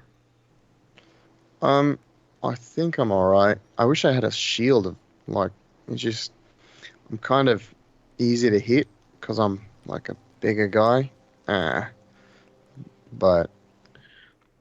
Ah. I can't help you Oh. there. I wish you would have spoken up before we left the tower. I would have kept my old shield from Ketra and given it to you. didn't he smash it into a million pieces? But he didn't have to. I don't think, at least. It wasn't on purpose. Yeah. He doesn't know his own strength apparently, so No. it's all right. I'll manage. I can take a lick, just for keeping all you guys up as well. I want to be able to stay in the fight longer. I mean, I do have that one spell that I was able to do on you that kind of made you a little bit harder to hit. Yeah, that was nice. I appreciate that. So maybe Well, that's still an option. I mean, I can always help as well if I remember. I can mean, put like a I'll- spiritual shield on you that helps protect you a little bit. Okay. I didn't want to be as much of a bother, but I appreciate the help. Of course, it's not a bother. It's simple, really. It's not that hard of a spell to cast. Yeah, and it's pretty clear that it seems like you might have the least amount of protection right now out of the rest of us. Like, Dremel's armor is very, very thick. Thokk is in full, what is that? Plate. Half plate, full plate, No, full whatever. plate. I mean, I have a shield and I have pretty thick leather armor myself, but definitely, anything we could do to try and protect our own, I think we can team together to make that happen. Yeah, and again, it's really not that hard. It's literally just as easy as this, and I'll snap my fingers and cast Shield of Faith on him just for the hell of it for the next 10 minutes. And you'll just see a shimmer. It's almost like if the sunlight was hitting you, but there's no source of where the sunlight's coming from. But it's more of a haziness kind of shimmer of that, and it's protecting you right now. Kind of look at myself. All right, well, it's pretty fucking cool. I try to punch you. Oh god. Go ahead and roll an attack there. Whoa. Crit.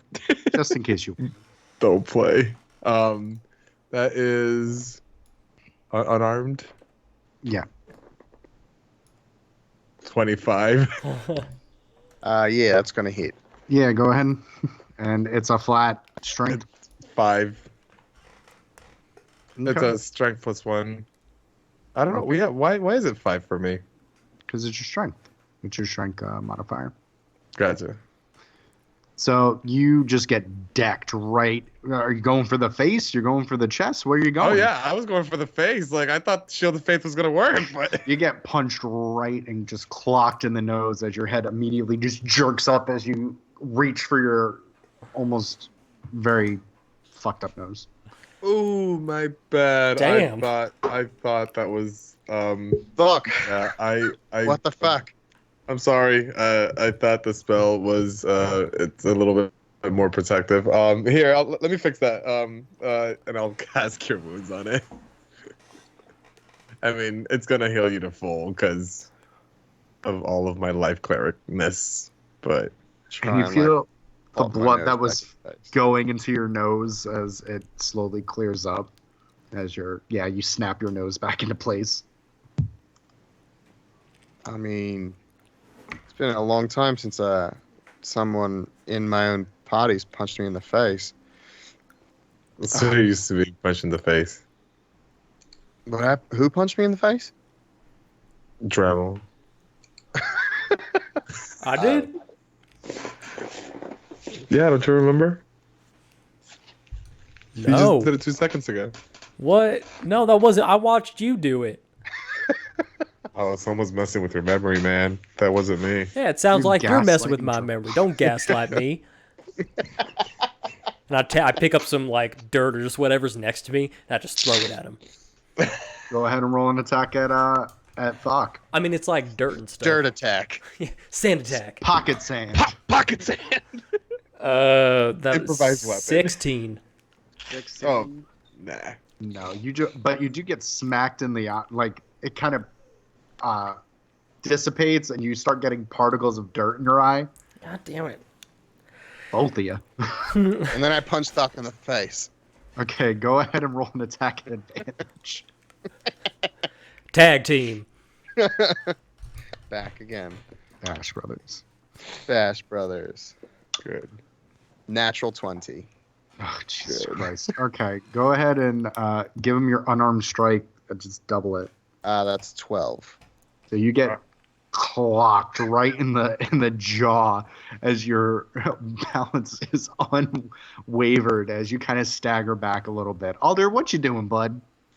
I'm just standing and watching and just kind of like letting all this happen. This is just, at this point, it's just entertainment, And so you just kind of sit down on a log as Aya's like next to you as you watch this start to unfold. Mm-hmm. Oh, I'm gonna let them go. I'm not gonna stop anything. I'm just gonna keep going just for the shits and giggles. Since he punched me in the face, I'm just gonna I'm gonna kick him. Like, go ahead and roll another attack. Okay, just go in an initiative. Just roll initiative. So should that have been the attack or the initiative then? That'll be for your initiative. Okay. Oh, bad initiative. I'm not that great either. Don't worry. And then Donner, or Dremel, I have a feeling you're also going to be involved. So did you roll initiative? Yeah. Alder, are you rolling initiative at all? Yeah, no, I rolled initiative as well. Just so that way, if I decide that I need to step in. Okay. Alder says bonus action spectate. Yes. You can always hold action. 20 and above. Okay. 15 and above. Jesus Christ, you guys. 10 and above. 13. 11. Yikes. Okay. 5 and above. 6. 7. Okay. So because Alder is holding his turn, Thokk, you're up, my guy. I'm kicking Donner for punching me. Ooh, that's a 27 to hit, I think. Yeah, that's Okay. You can move your characters, by the way, guys. I can't see it for some reason. I can cannot. move for you. Oh, there they are. For some They're reason, around roll the 20. campfire. Just scroll back, Yeah, scroll zoom out. out.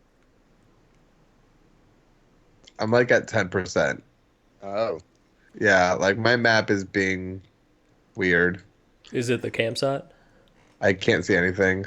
I literally just see you guys and that's it. Okay. It's all good. Theater of the mind. I've moved you, so go ahead and Perfect. you're kicking him. Another unarmed strike. Oh yeah, like Go ahead. Unarmed strike is a 5 because it was a natural 19, and then as a bonus action, Ooh. I am going to use my feat of Shield Master to make a shove attack against Donner. Do it. Sorry, this is the first time I've done this. You can use your bonus actions to try to shove a creature within 5 feet of you with your shield. And you can knock him prone. Correct. He needs to do. Is it like a contested strength? Is that what this is?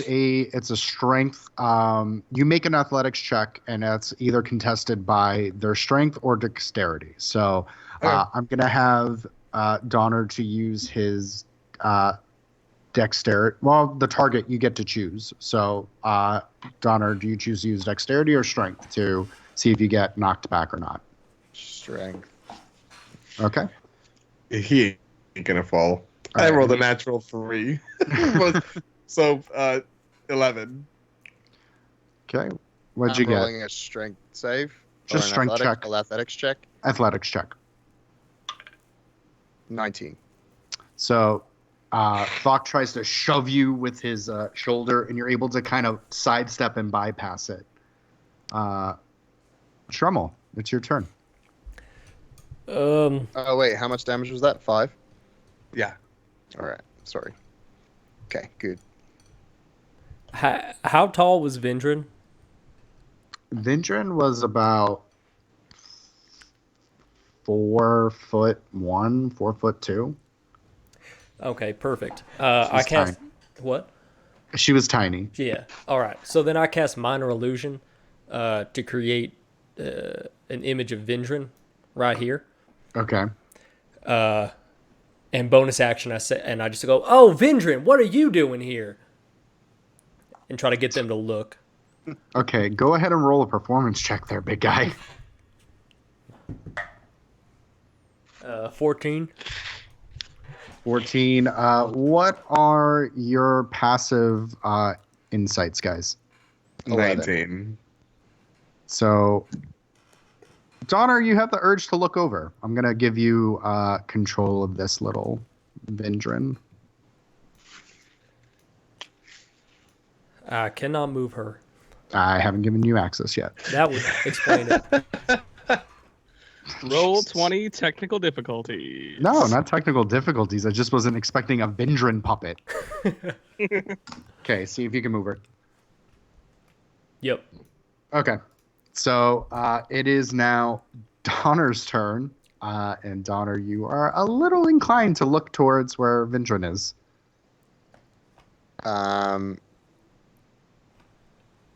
Can I take a quick glance out of the side of my eye? Yeah, I'll say you can take a quick glance if you'd like. Kind of look over, and then I punch Thokk in the face again. Okay, go ahead and roll another attack. 24. Oh, yeah. Okay. And I hit him again. All right. Anything else? 12. 12. No. 12. I burn my action surge. Jesus. And I will punch him 2 more times. 23. Yes. 21. Yes. How much damage is that total? 18 points. 18. Okay. Yeah. As you kind of get this combination going of high, low, and cross-body jabs. As Alder, it's your turn. I'm literally just going to be like, instead of fighting each other, do you want me to give you something to fight? No, we're having enough fun with it as it is. You want to join in? Well, I mean, I was just saying I could go ahead and make something, give you guys something to go after if you wanted to. I mean, no, keep having fun. If you want to beat the shit out of each other, that's your own business. Okay. I'm going to look at everyone and go, okay, so who's going after Alder? Dibs. In that case, I am going to... hold on. I am going to... If this is really what's going to be happening right now. Someone's going to die. I don't know what's going on at all. Be fine. So I am just going to go ahead and burn a wild shape. And you're just going to see me turn into the form of a giant eagle. And I'm just going to fly up into the sky and just watch down on all of you. Because don't really know what's going on. But an aerial view sounds like a cool idea. How big is a giant eagle? It is a large beast. Okay. Talk amongst yourselves. Thokk, it's your turn. Okay. Seeing that I'm getting the fuck beat out of me, That's too big. to distract Donner, because Dremel hasn't hit me, so but to distract Donner / hurt Donner, I'm gonna take Lightbringer, my mace, and I'm gonna slam it against my shield and cast Toll the Dead on Donner. Shit. Okay. So wisdom save. 11. Oh, fail. And then you won't die, I promise. That'll be 17 necrotic damage. Okay. As you did Tolt the Dead. Mm-hmm. As you start hearing the chimes of and the bells tolling of the dead, you actually hear hints of drums kind of beating against these raw hides as you're affected by this necrotic damage in your head. You guys will see if you're paying attention. Necrotic damage doesn't, for some reason, affect Donna as much as you would have assumed it would. So I'll say this. As you start seeing it kind of envelop and wisp around him, it looks like some of it is wisping off of his head as he's being told the deaded. I'm being deaded. Good to know. But you'll see too that Thokk just has a huge smile on his face. Like he's used to just sparring with people. So, yep, that's it. Okay, big boy Drem. Shit. How high up in the air is Alder? How high up in the air, Alder? About 80 feet up in the air. That's convenient, isn't it? Is that the fly speed for the eagle? Yeah. 80 feet? 80 feet. Shit. It's a giant eagle. I guess that's fair. All right, I'm gonna cast command at 3rd level. Oh shit. Okay. On everyone. And I'm just gonna say, wait, let me see. What do I have to do for command? I don't have anything. Okay, yeah. So I just I start thinking. I'm like, hug, and I tell everyone to hug. That's a 15. Everyone make a wisdom 16. save. 16 wisdom save. Oh, I just failed it. Me too. 14. Hold on. I'm trying to remember. So my wisdom saves, I would be the wisdom save of the giant eagle now, correct? Correct. The wisdom. I thought the mental stats are yours, but the physical stats are the birds. Right. It's only polymorph that everything carries over. It actually doesn't matter. The wisdom save is the same for the giant eagle as it is for all the, because I have it in my thing. What'd you get? Well, then, seeing that, I assume that the giant eagle will come down to hug me, as the other two will be preoccupied hugging each other. So I open up my arms and just get ready to hug my brother. Did your brother just freeze, by the way? I think he did. Yeah, he did. Okay, that's what I thought. So we'll move over really quick to Thokk and Donner as you both are inclined to hold each other as you both now grappled with each other in a hug. Okay. So how does this work? Like, how does command work? I think you have to do the thing. You Okay, speak a so I one-word did the command thing. to the creature you see within range, succeed, or follow the command on its next turn. Spell is no effect if it's undead, doesn't understand me, or if it's harmful to it. So you have to do it. So my whole turn, my whole turn is doing it. Yeah. Okay, so I hug Thokk, I guess.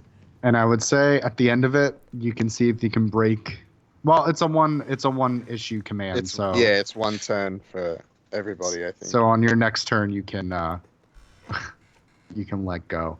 I will say this because command is for 30 feet, and if Alder's 80 feet in the air, the command actually doesn't hit him. He said that he had a 19 on his save anyways. So he is okay. Oh, as damn you it. kind of outstretch your arms, expecting him to come to hug you, brother. It's also 60 feet, not 30. Oh, does it get increased by the level? No, even at level 1, it's 60. Really? Yeah. So 60 Creature foot must range. be within 30 feet. Oh. We are hugging, so... Oh, the creatures themselves have to be within 30 feet. Sorry. Okay, so we will skip Alder. We will go on to Thokk as you were able to now not be hugging Donner. But you are close. Oh, no, I would still hug him. I'd still hold on to him. I You wouldn't, haven't let got to your go. turn yet. I know, but No, my Thokk turn was didn't spent save. hugging him. Yeah, Thokk didn't save either. I didn't save either. Right, but that turn... No, it's the Isn't end it of your- on their next turn. They have to do the action that I said. Oh, got it. So, Okay. I hugged Donner. Great. Dremel, what are you doing? I'm just gonna walk near them, about here, keeping my distance, and say, "Boys, isn't this much better?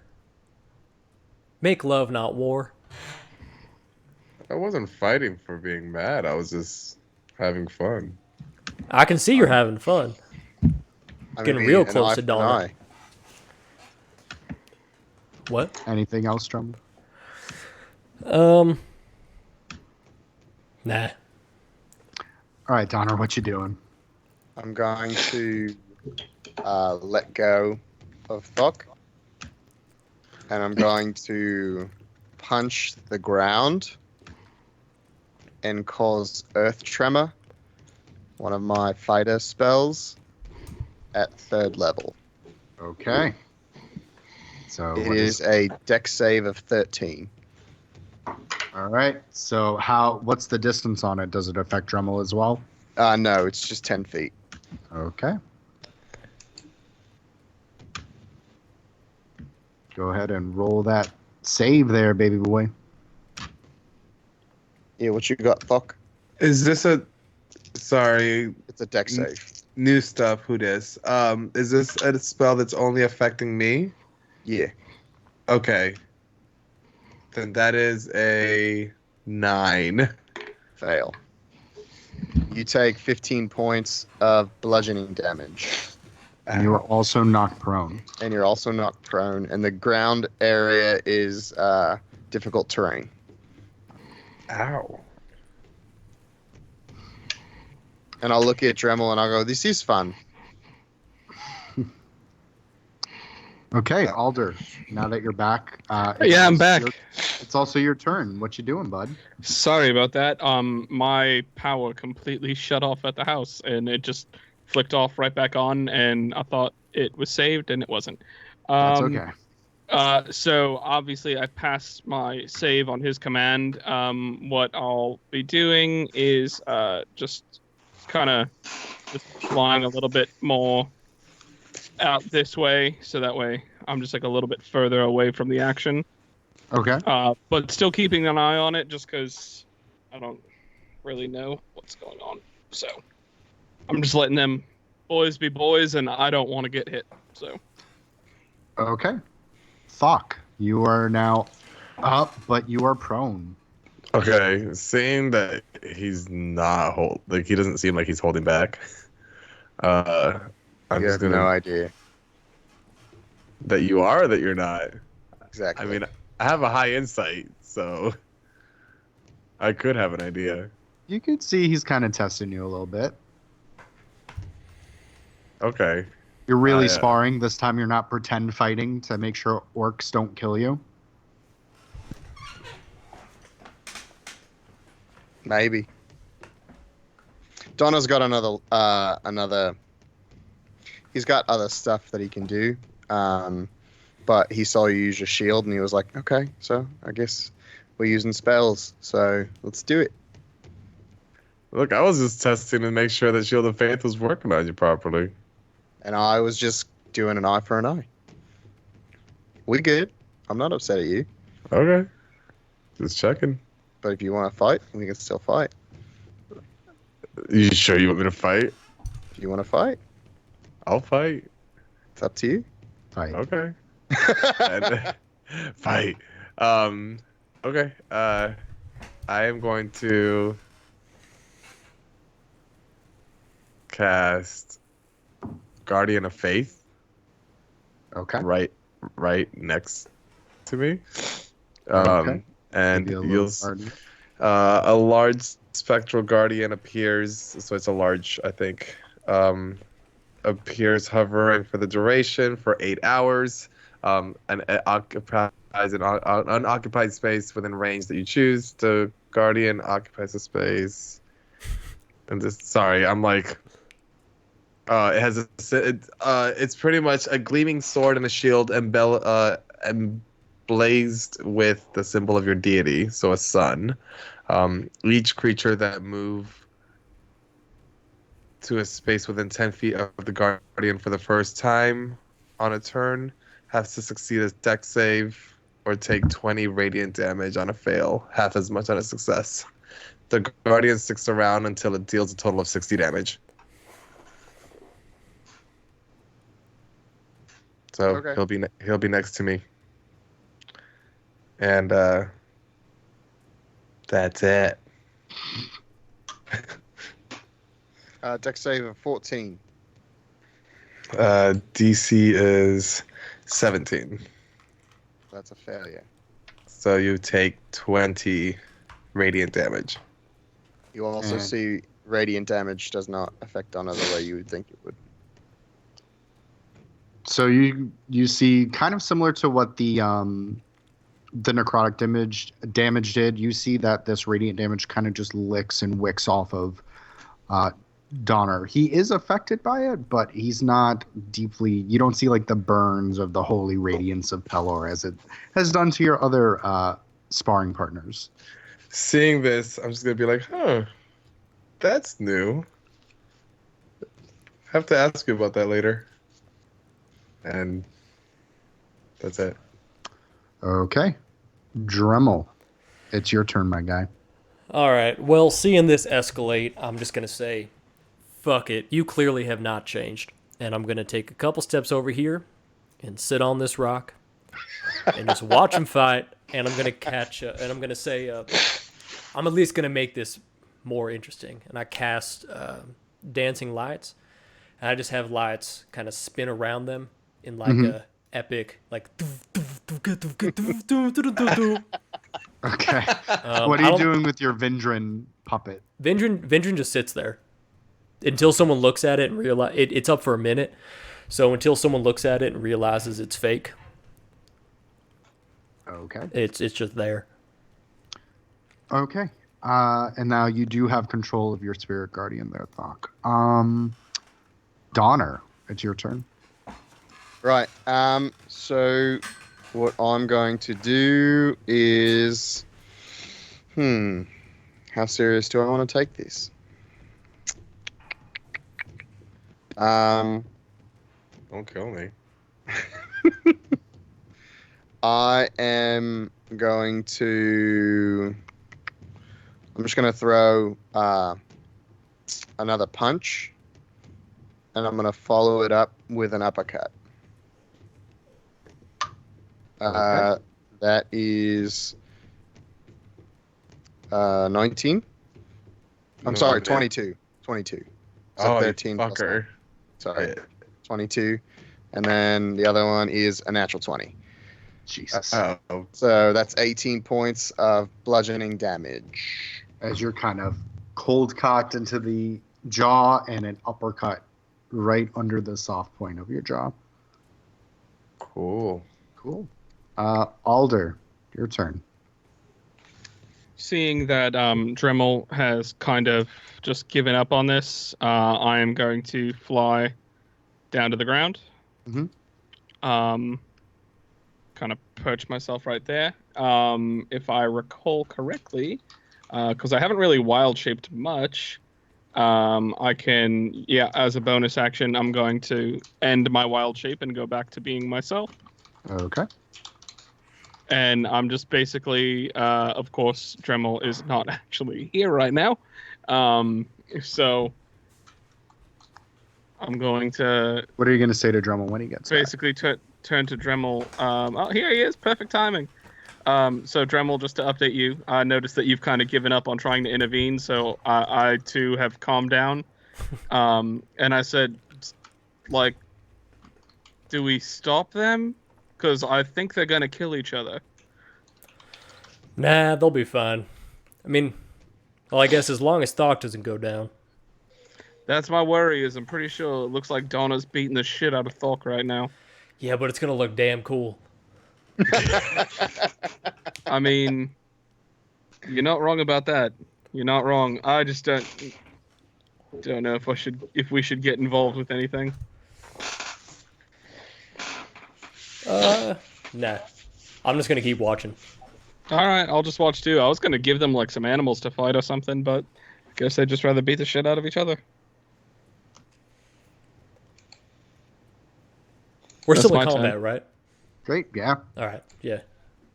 I figure we're not going to be talking in full sentences in No. 6 seconds. Yeah, no, definitely not. But But that's it. So it's Thokk's turn. It is. Yeah, Thokk's turn. Okay, I'm going after. Well, obviously Donner. I'm gonna take the mace, Lightbringer, and I'm going to. Well, I have that thing next to me still. I'm just gonna swing at him with the mace. I haven't really hit anything with the mace in a while. Okay. So, Lightbringer's gonna swing for 14. Miss. By the way, I'm pretty sure Shield of Fate dropped. My That's AC is concentration. 15. Okay, that's fine. But Shield of Faith is gone. I figured. Sweet. And, So you missed. well, yeah, I missed. I'm gonna try to shove you again and make you prone as a Okay. bonus action. Ooh, What'd you get? 26. Where's that check, baby? Natural 1. So you are shoved prone, and your speed is now a 0. You have to use your turn to get up. And that's it. All right. So I'm on. I'm sorry, Dremel. Yes, it is Drummel's turn. My turn. All right. Yep. Real quick, Alder, what kind of animal were you thinking? I mean, I was thinking about sending in a giant constrictor snake because that'll probably give them. Cool, snake, got it. And I cast Major Illusion to create a 20-foot snake Okay. coming out of the woods and like heading toward them. Or Major Okay. Image, sorry. Major image. Okay. Give me one moment. See if I can procure a snake. Yeah, I'll do some visual building. So the snake is very large, right? And it's mostly black with stripes of green. Think Billie Eilish's hair from the Grammys or whatever just happened. It's just slithering Oscars. toward you. Oscars, yeah. Just making its like noises. Now, Major Image, you assume it's real. Until you touch it, it is 100% real. The sounds, the like smell, the heat that comes. Well, snakes don't really give off that much heat, but it's real up until you touch it. So, be afraid. It's a big ass fucking snake. So with my lack of map, where is it? It is above you, coming from You behind. can move it. Vidrin. Okay. Yeah, I'm moving it now. Because I'm like, I have a blank Snack. screen as a map, so Snack. it's just gonna be that way all night. Good. Snake. All right. It is coming up right behind Vidrin, out from the shadows, ready to just boa constrict both of you. Okay. So Donner, it's your turn. You're on your back as this giant snake starts crawling out of the forest. And it takes half my speed to get up, right? Correct. Okay. So I'm going to use half my speed to get up. I'm going to look at Thokk. I'm going to look at the big ass snake. And I'm going to use the rest of my 15 feet to try and wrap my arms around the snake and grapple it to the ground. Okay. So Also, Donner- Thokk would get an attack of opportunity. you do get an attack of opportunity, Thokk, if you choose to take it. Would I know if the snake is real or not? You don't know unless you touch it. I don't know unless I touch it. Well, I see it as a potential threat, so no, I don't take the attack. Okay. So, Donner, you go up to this giant snake. It's got different scales of, and it looks like it's this dark kind of mix of dark and light blues, as it has these piercing red eyes as it stares at you, and it kind of creaks back. And so, Donner, Drummel, what happens when Donner tries to grab it? Physical interaction with the image reveals it to be an illusion because things can pass through it. And as you jump and bound forward, your arms pass through this image as you fall flat on your stomach. And Dremel starts laughing. Nerd. That was it. And I'll just turn and be like, oh, yeah, that was worth the price of admission. Thanks, buddy. That motherfucker. And Thokk, you see this as Donner just passes through the snake. It is Alder's turn. Okay. If we're gonna have fun like this, let's see.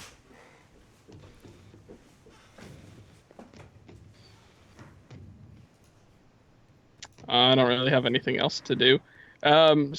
Basically, I'm just gonna sit by, not do anything, still watching. Okay. Yeah. Does the snake go away when he goes through it, Dremel? It doesn't say that it does. I think it stays. I think it stays. You just realize that it can go through. Okay. If a creature discerns the illusion for what it is, the creature can see through the image, and its other sensory qualities become faint. So we'll make the snake transparent because it's not. Everyone can see that it's not real. There we go. I don't know if that did anything. Okay. That actually made it more visible. Yeah, no, I noticed. Okay, so it is actually now Thokk's turn as you now see a Donner on his tum-tum. His tum-tum. I'm going to run up to him. Okay. And I'm going to, golf swing at him with the mace. He is prone again from being on his tummy. He is. So go ahead. Is that an auto crit, I believe? That's at advantage. It is at advantage. Okay. I thought the common enemy was going to make y'all friends. We are friends. You hear that as Dremel shouts at both of you. I thought you all was friends. That's a 27 to hit. It's going to hit. Big oof. 1d6. Hold on. New stuff. Who dis? Because now I have Divine Strike. I mean, you're resistant to this shit, so you'll be fine. Yeah, so that'll be 5 plus. Sorry, it's been a while since I've attacked with this thing. 10 bludgeoning and 7 radiant. 14. Got it. Okay. And that's it. Because he's already prone. Right. Okay. Dremel. It's my turn again? It is your turn again. How are they looking?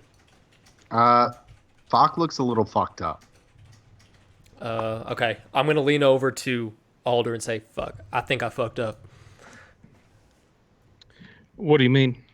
They're still going. And I'm going to run up. How much movement do I have? 30?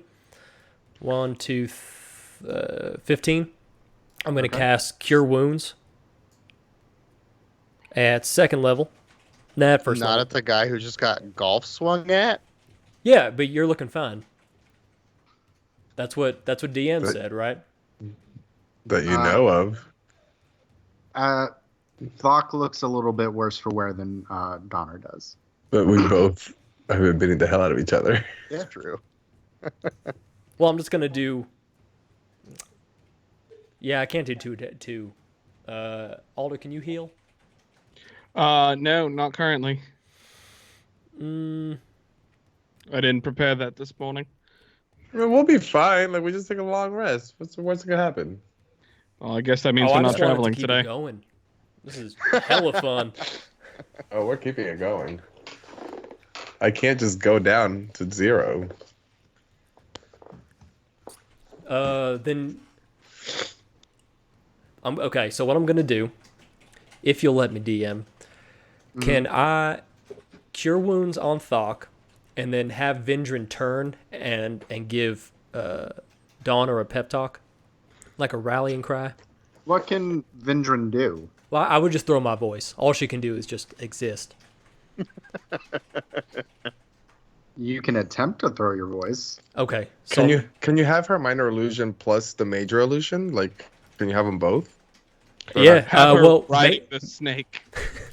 oh fuck yeah. Major image is concentration. Minor illusion is just a cantrip. So, yeah. Go Gotcha. ahead and heal Thokk for me as you think of that sweet, sweet Vindrin line to Donner. Okay. So Thokk, you get 4 plus 4, so you get 8 points. Go ahead and do Vindrin's accent of a German lady. German. Donna, you can do it. I've never done a German accent before. And that's what it sounds like when he says it, because it's him throwing his voice.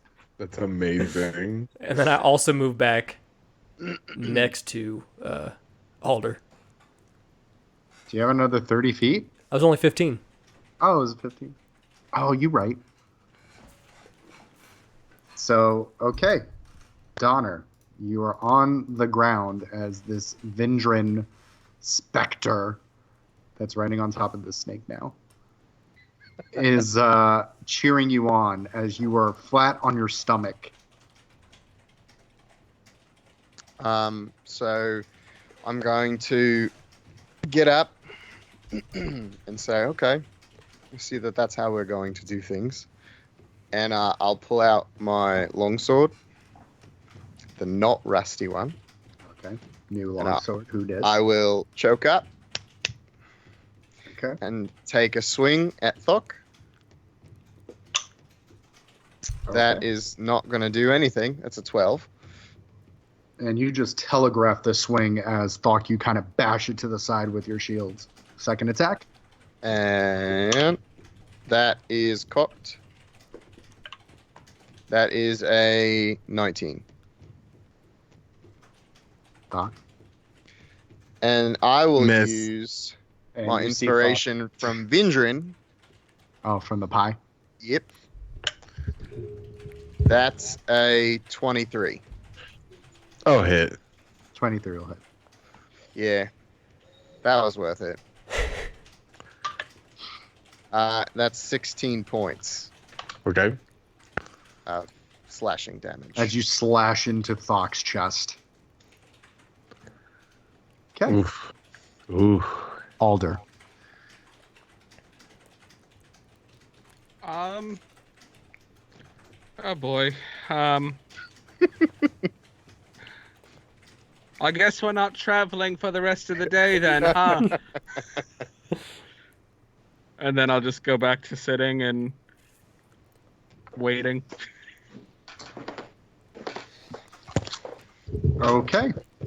Thokk, you are back up. Seeing him hit me, and I'm like, part of me is like loving this, part of me is starting to get real pissed.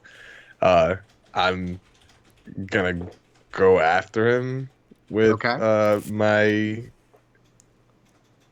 mace.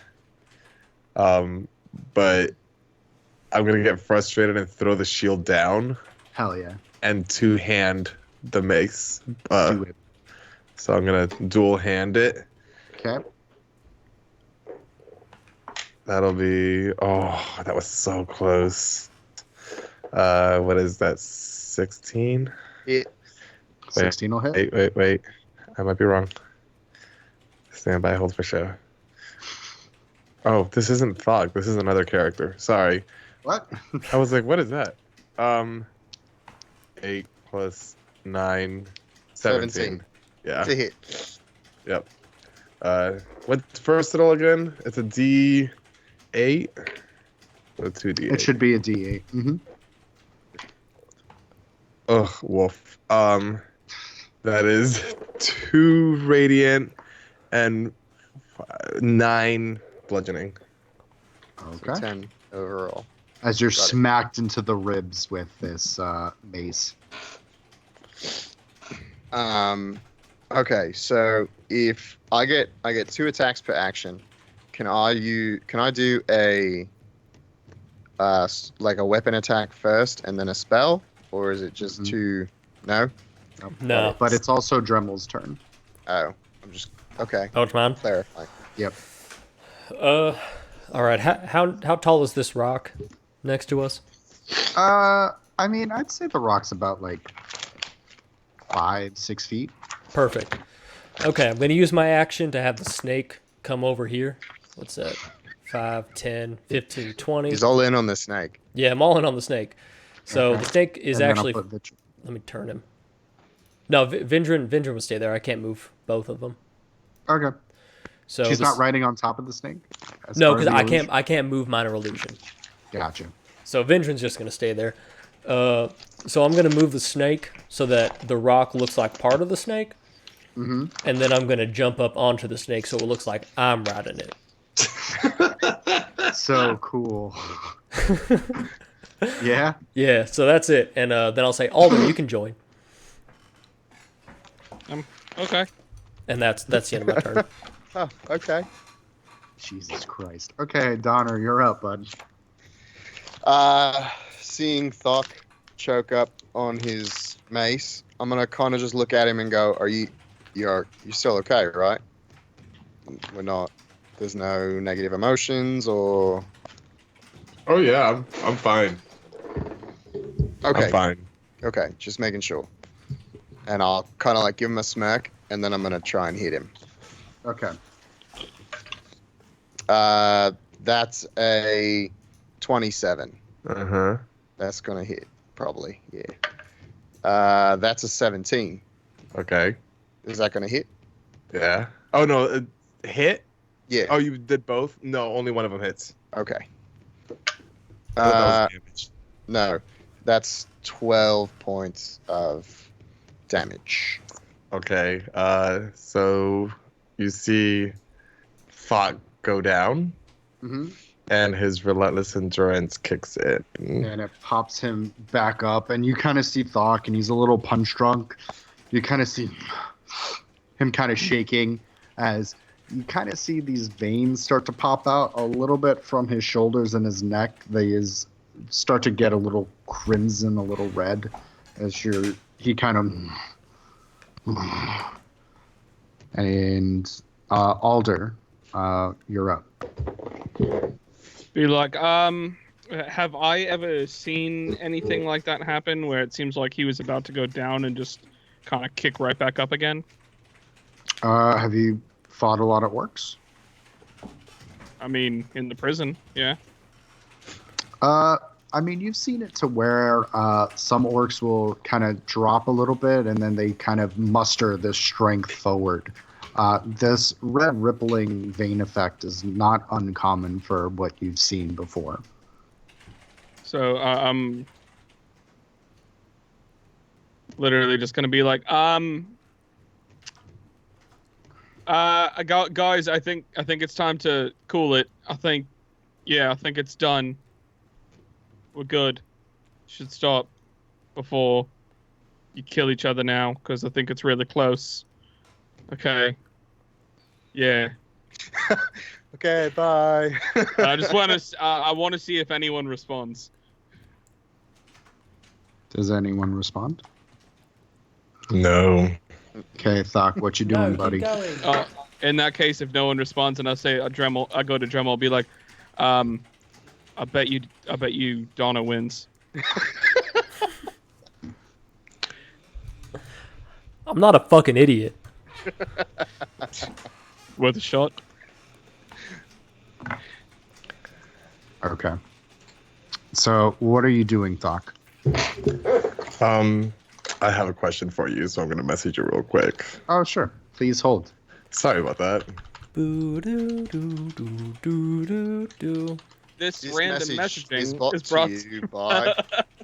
Damn, same brain. Stamps.com. You hate going to the post office. So get your stamps sent right to you. Get your stamps. This message is also brought to you by the Raid Shake Shadow Weight DVD. Legends. The Shake Weight DVD, everybody's favorite commercial, 3 times on a loop.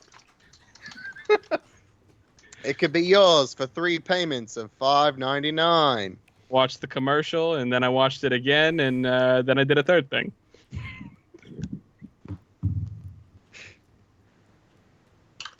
Does Makes no one sense. not remember that? So how about that XFL? Yeah. Throwing up on the field. Thokk, what are we doing, baby? Okay. I am going to. Okay, I just ask one more question and then I'll. You can. Okay. I am going to ignore what Alder said and kind of lose sight of the incentive. And I am going to swing recklessly at Donner. You kind of see the veins start to pop out of Thokk's body as this deep crimson is slowly overtaken by this deep kind of purple as Thokk's eyes start to black out. Thokk, while you make those attacks, I also need you to make a wisdom save for me. 10, 4. Well, that'll be a natural 20 on the attack. Okay, cool. Wisdom save. Yep. That's a natural 1.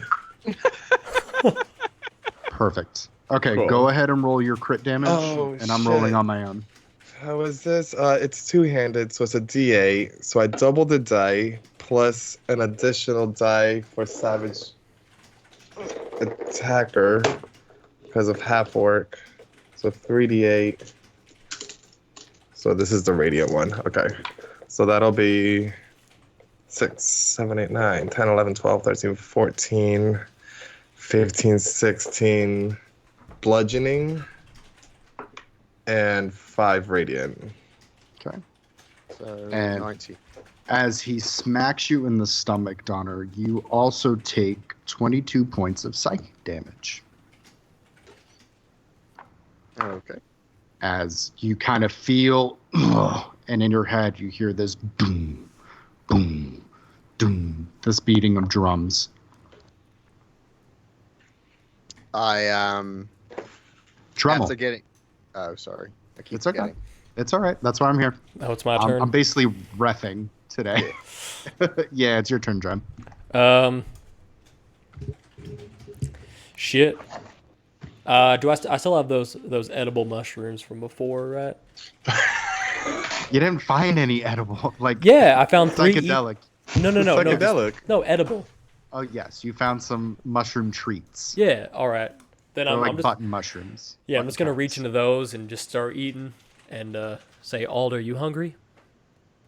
I'm actually all right now. All right, good. And I just keep eating, and I'm kind of getting bored.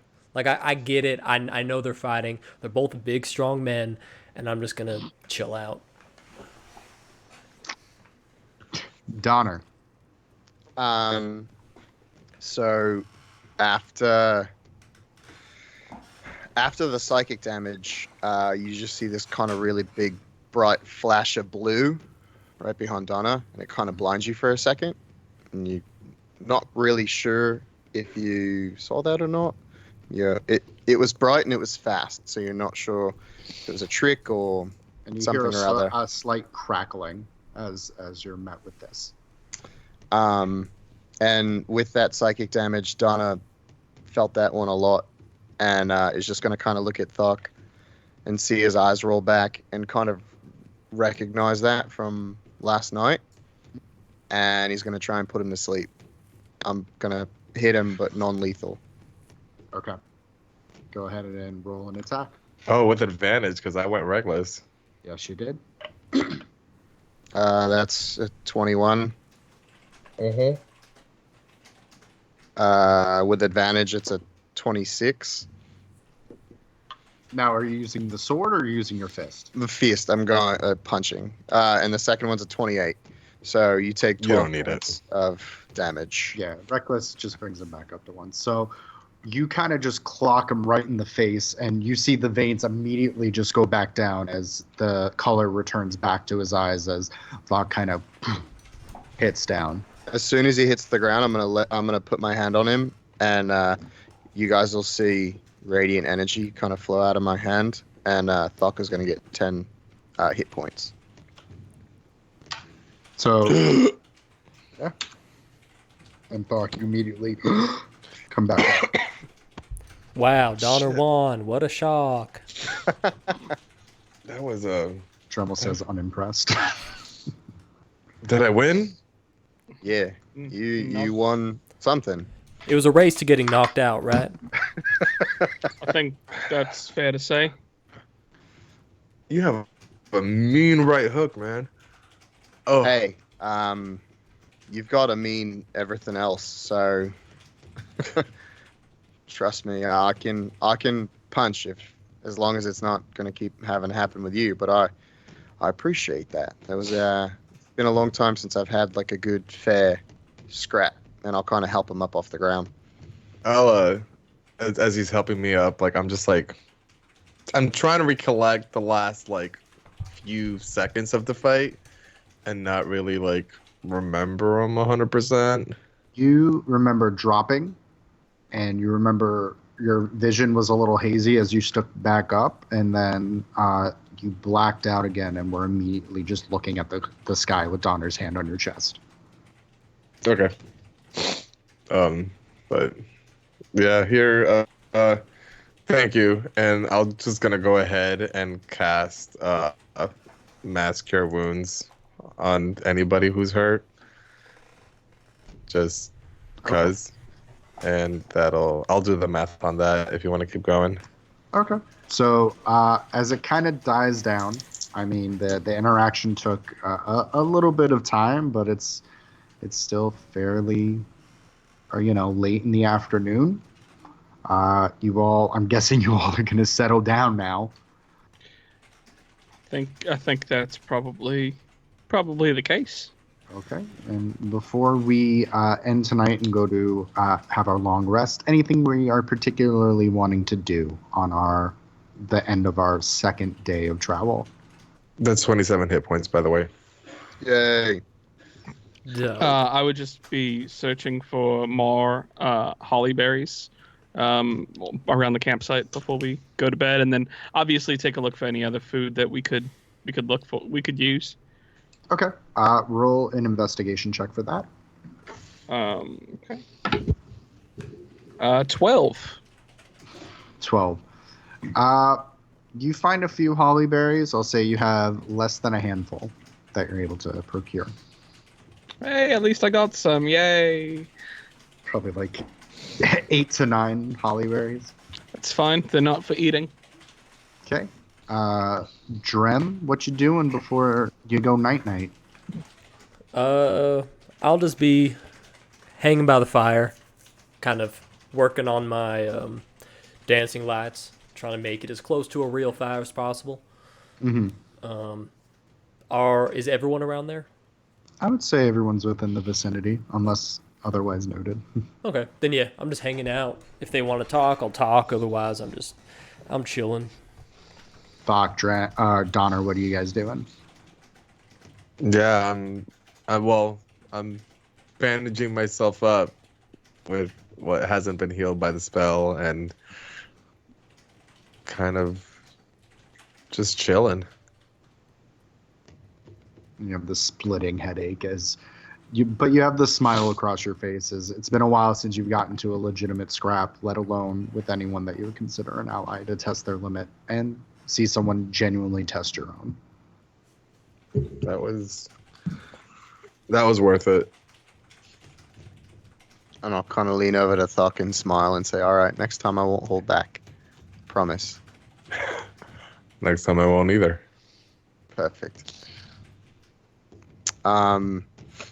And I guess Donna's going to do kind of one last look for some lilacs. So I'll kind of wander off and do like a quick search around, probably within like a 100 yards of the campsite. It's probably about as far as he'd go by himself as it's getting a little darker. I would also say he probably took the time to long rest before he did this, just because he's not stupid. Okay, so you took the afternoon to long rest and all that. Okay. So you kind of start wandering. Anyone going to be watching or going with Donner or letting him be? I'll go with him. Is he just... okay, then go ahead. Oh, sorry. No, you're fine. I just didn't know if he was like say. announcing it to everyone or just walking. No, I was away. just going to walk off. Yeah. Yeah, I'll go with him. So eventually you see Donner start to leave, and Thokk, you kind of stand up and go to trail off behind him. Donner, wait up. Now I'll kind of turn and look, and I'll wait. I'm gonna roll hit dice just in case. Okay. No, you don't need to. I was gonna take care of that for you. Oh, all right. was like, Sorry, never mind. Here, I'll pat you in the back, and I'll use my last 5th level spell slot to cast heal on you. That pumps. Oh crap! More math. The 70 hit points bring you to full. Yes. Okay, then I'm not doing the math then. So I cast heal on you. Wait, can I cast heal? Where the hell is it? Spell disappeared. D&D Beyond. What's going on? What's happening? I think you guys are okay. Yeah. Okay, well anyways, Oh, I'll okay, heal you. And I'll be like, it takes a lot to hold back for a friend. And I appreciate it. But No. you don't have to. I don't think I have to hold back for you. There's a level I can't quite get to right now. I don't know why. I can do some magic, some light magic, but not as much as I used to be able to do. And yeah, so maybe next time I'll have all ability back, and we can have a fight for real and see who's left standing. No, for sure. But just know that. Just thank you, and I'll extend my arm out for like a handshake. Oh, absolutely. Return it. Reach out and grasp him. Hey, you don't have to thank me. We're a party now. We hung out at Vindrin's and in jail. I think they call that boys. So. All right. So we're boys. We are boys. But I haven't been a boy in 25 years. Sure. Okay. Yeah. And then I'll just start walking back to camp. And I'll keep walking out to look for some lilacs and try and figure out what the hell's going on in my head. As we go to a close, you can't really find any lilacs as you kind of meander back to the campsite as the fire kind of crackles and roars in the back. And I think we'll end tonight's session there.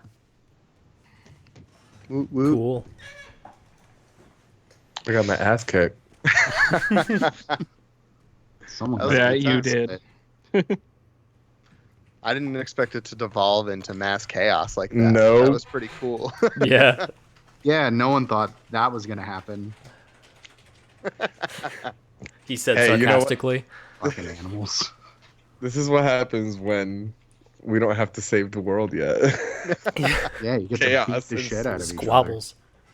Honestly, at this point, I think we're just kind of showcasing the fact that, for those that watched the last campaign, is we're not in fucking Barovia this time, so we can actually have fun, kind of. It's not constantly sad. Yeah, it definitely feels that way. We're not in a film noir anymore. We're not in Yeah, a we're- My Chemical Romance music video. Yeah, you Hello guys for beat the sad. shit out of each other for fun, and then we had a funeral for a fucking mushroom. So Oh my god. His name was Fargle Jr. How And there's dare you little- disrespect him like that? Put There's respect on the statue name. of him and everything. I'm telling you, his last words were lovely. Okay, Donner, close us out. Guys, thank you so much for hanging out with us this evening. This is going to be up on the YouTubes on Thursday. So favorite here, like, comment, subscribe there. We are getting really, really close to our 50 subs and favorites here. So please tell a friend, share. Check out Top Tabling with Justin. Check out Random Encounter Productions with Carlos. Check out Mike's Knife Collection. With Mike. Angelina Jolie. It's just a regular steak knife. It's not even like a cool knife. Damn, Shay just farted in here. And Sure, on that, Shay. we will see you guys back here. No. next I got to week. call everyone out in the chat. Oh, sorry. So a big old thank you to Aggressive Sock, Commander Root, GZA, Liez Fair, Sirius Black Zero, and Windsock. Hey, thank you. Cool. Thanks, guys. Thank you guys Especially so much. aggressive sock. Sounds fun. We'll See y'all see next you guys week. next time.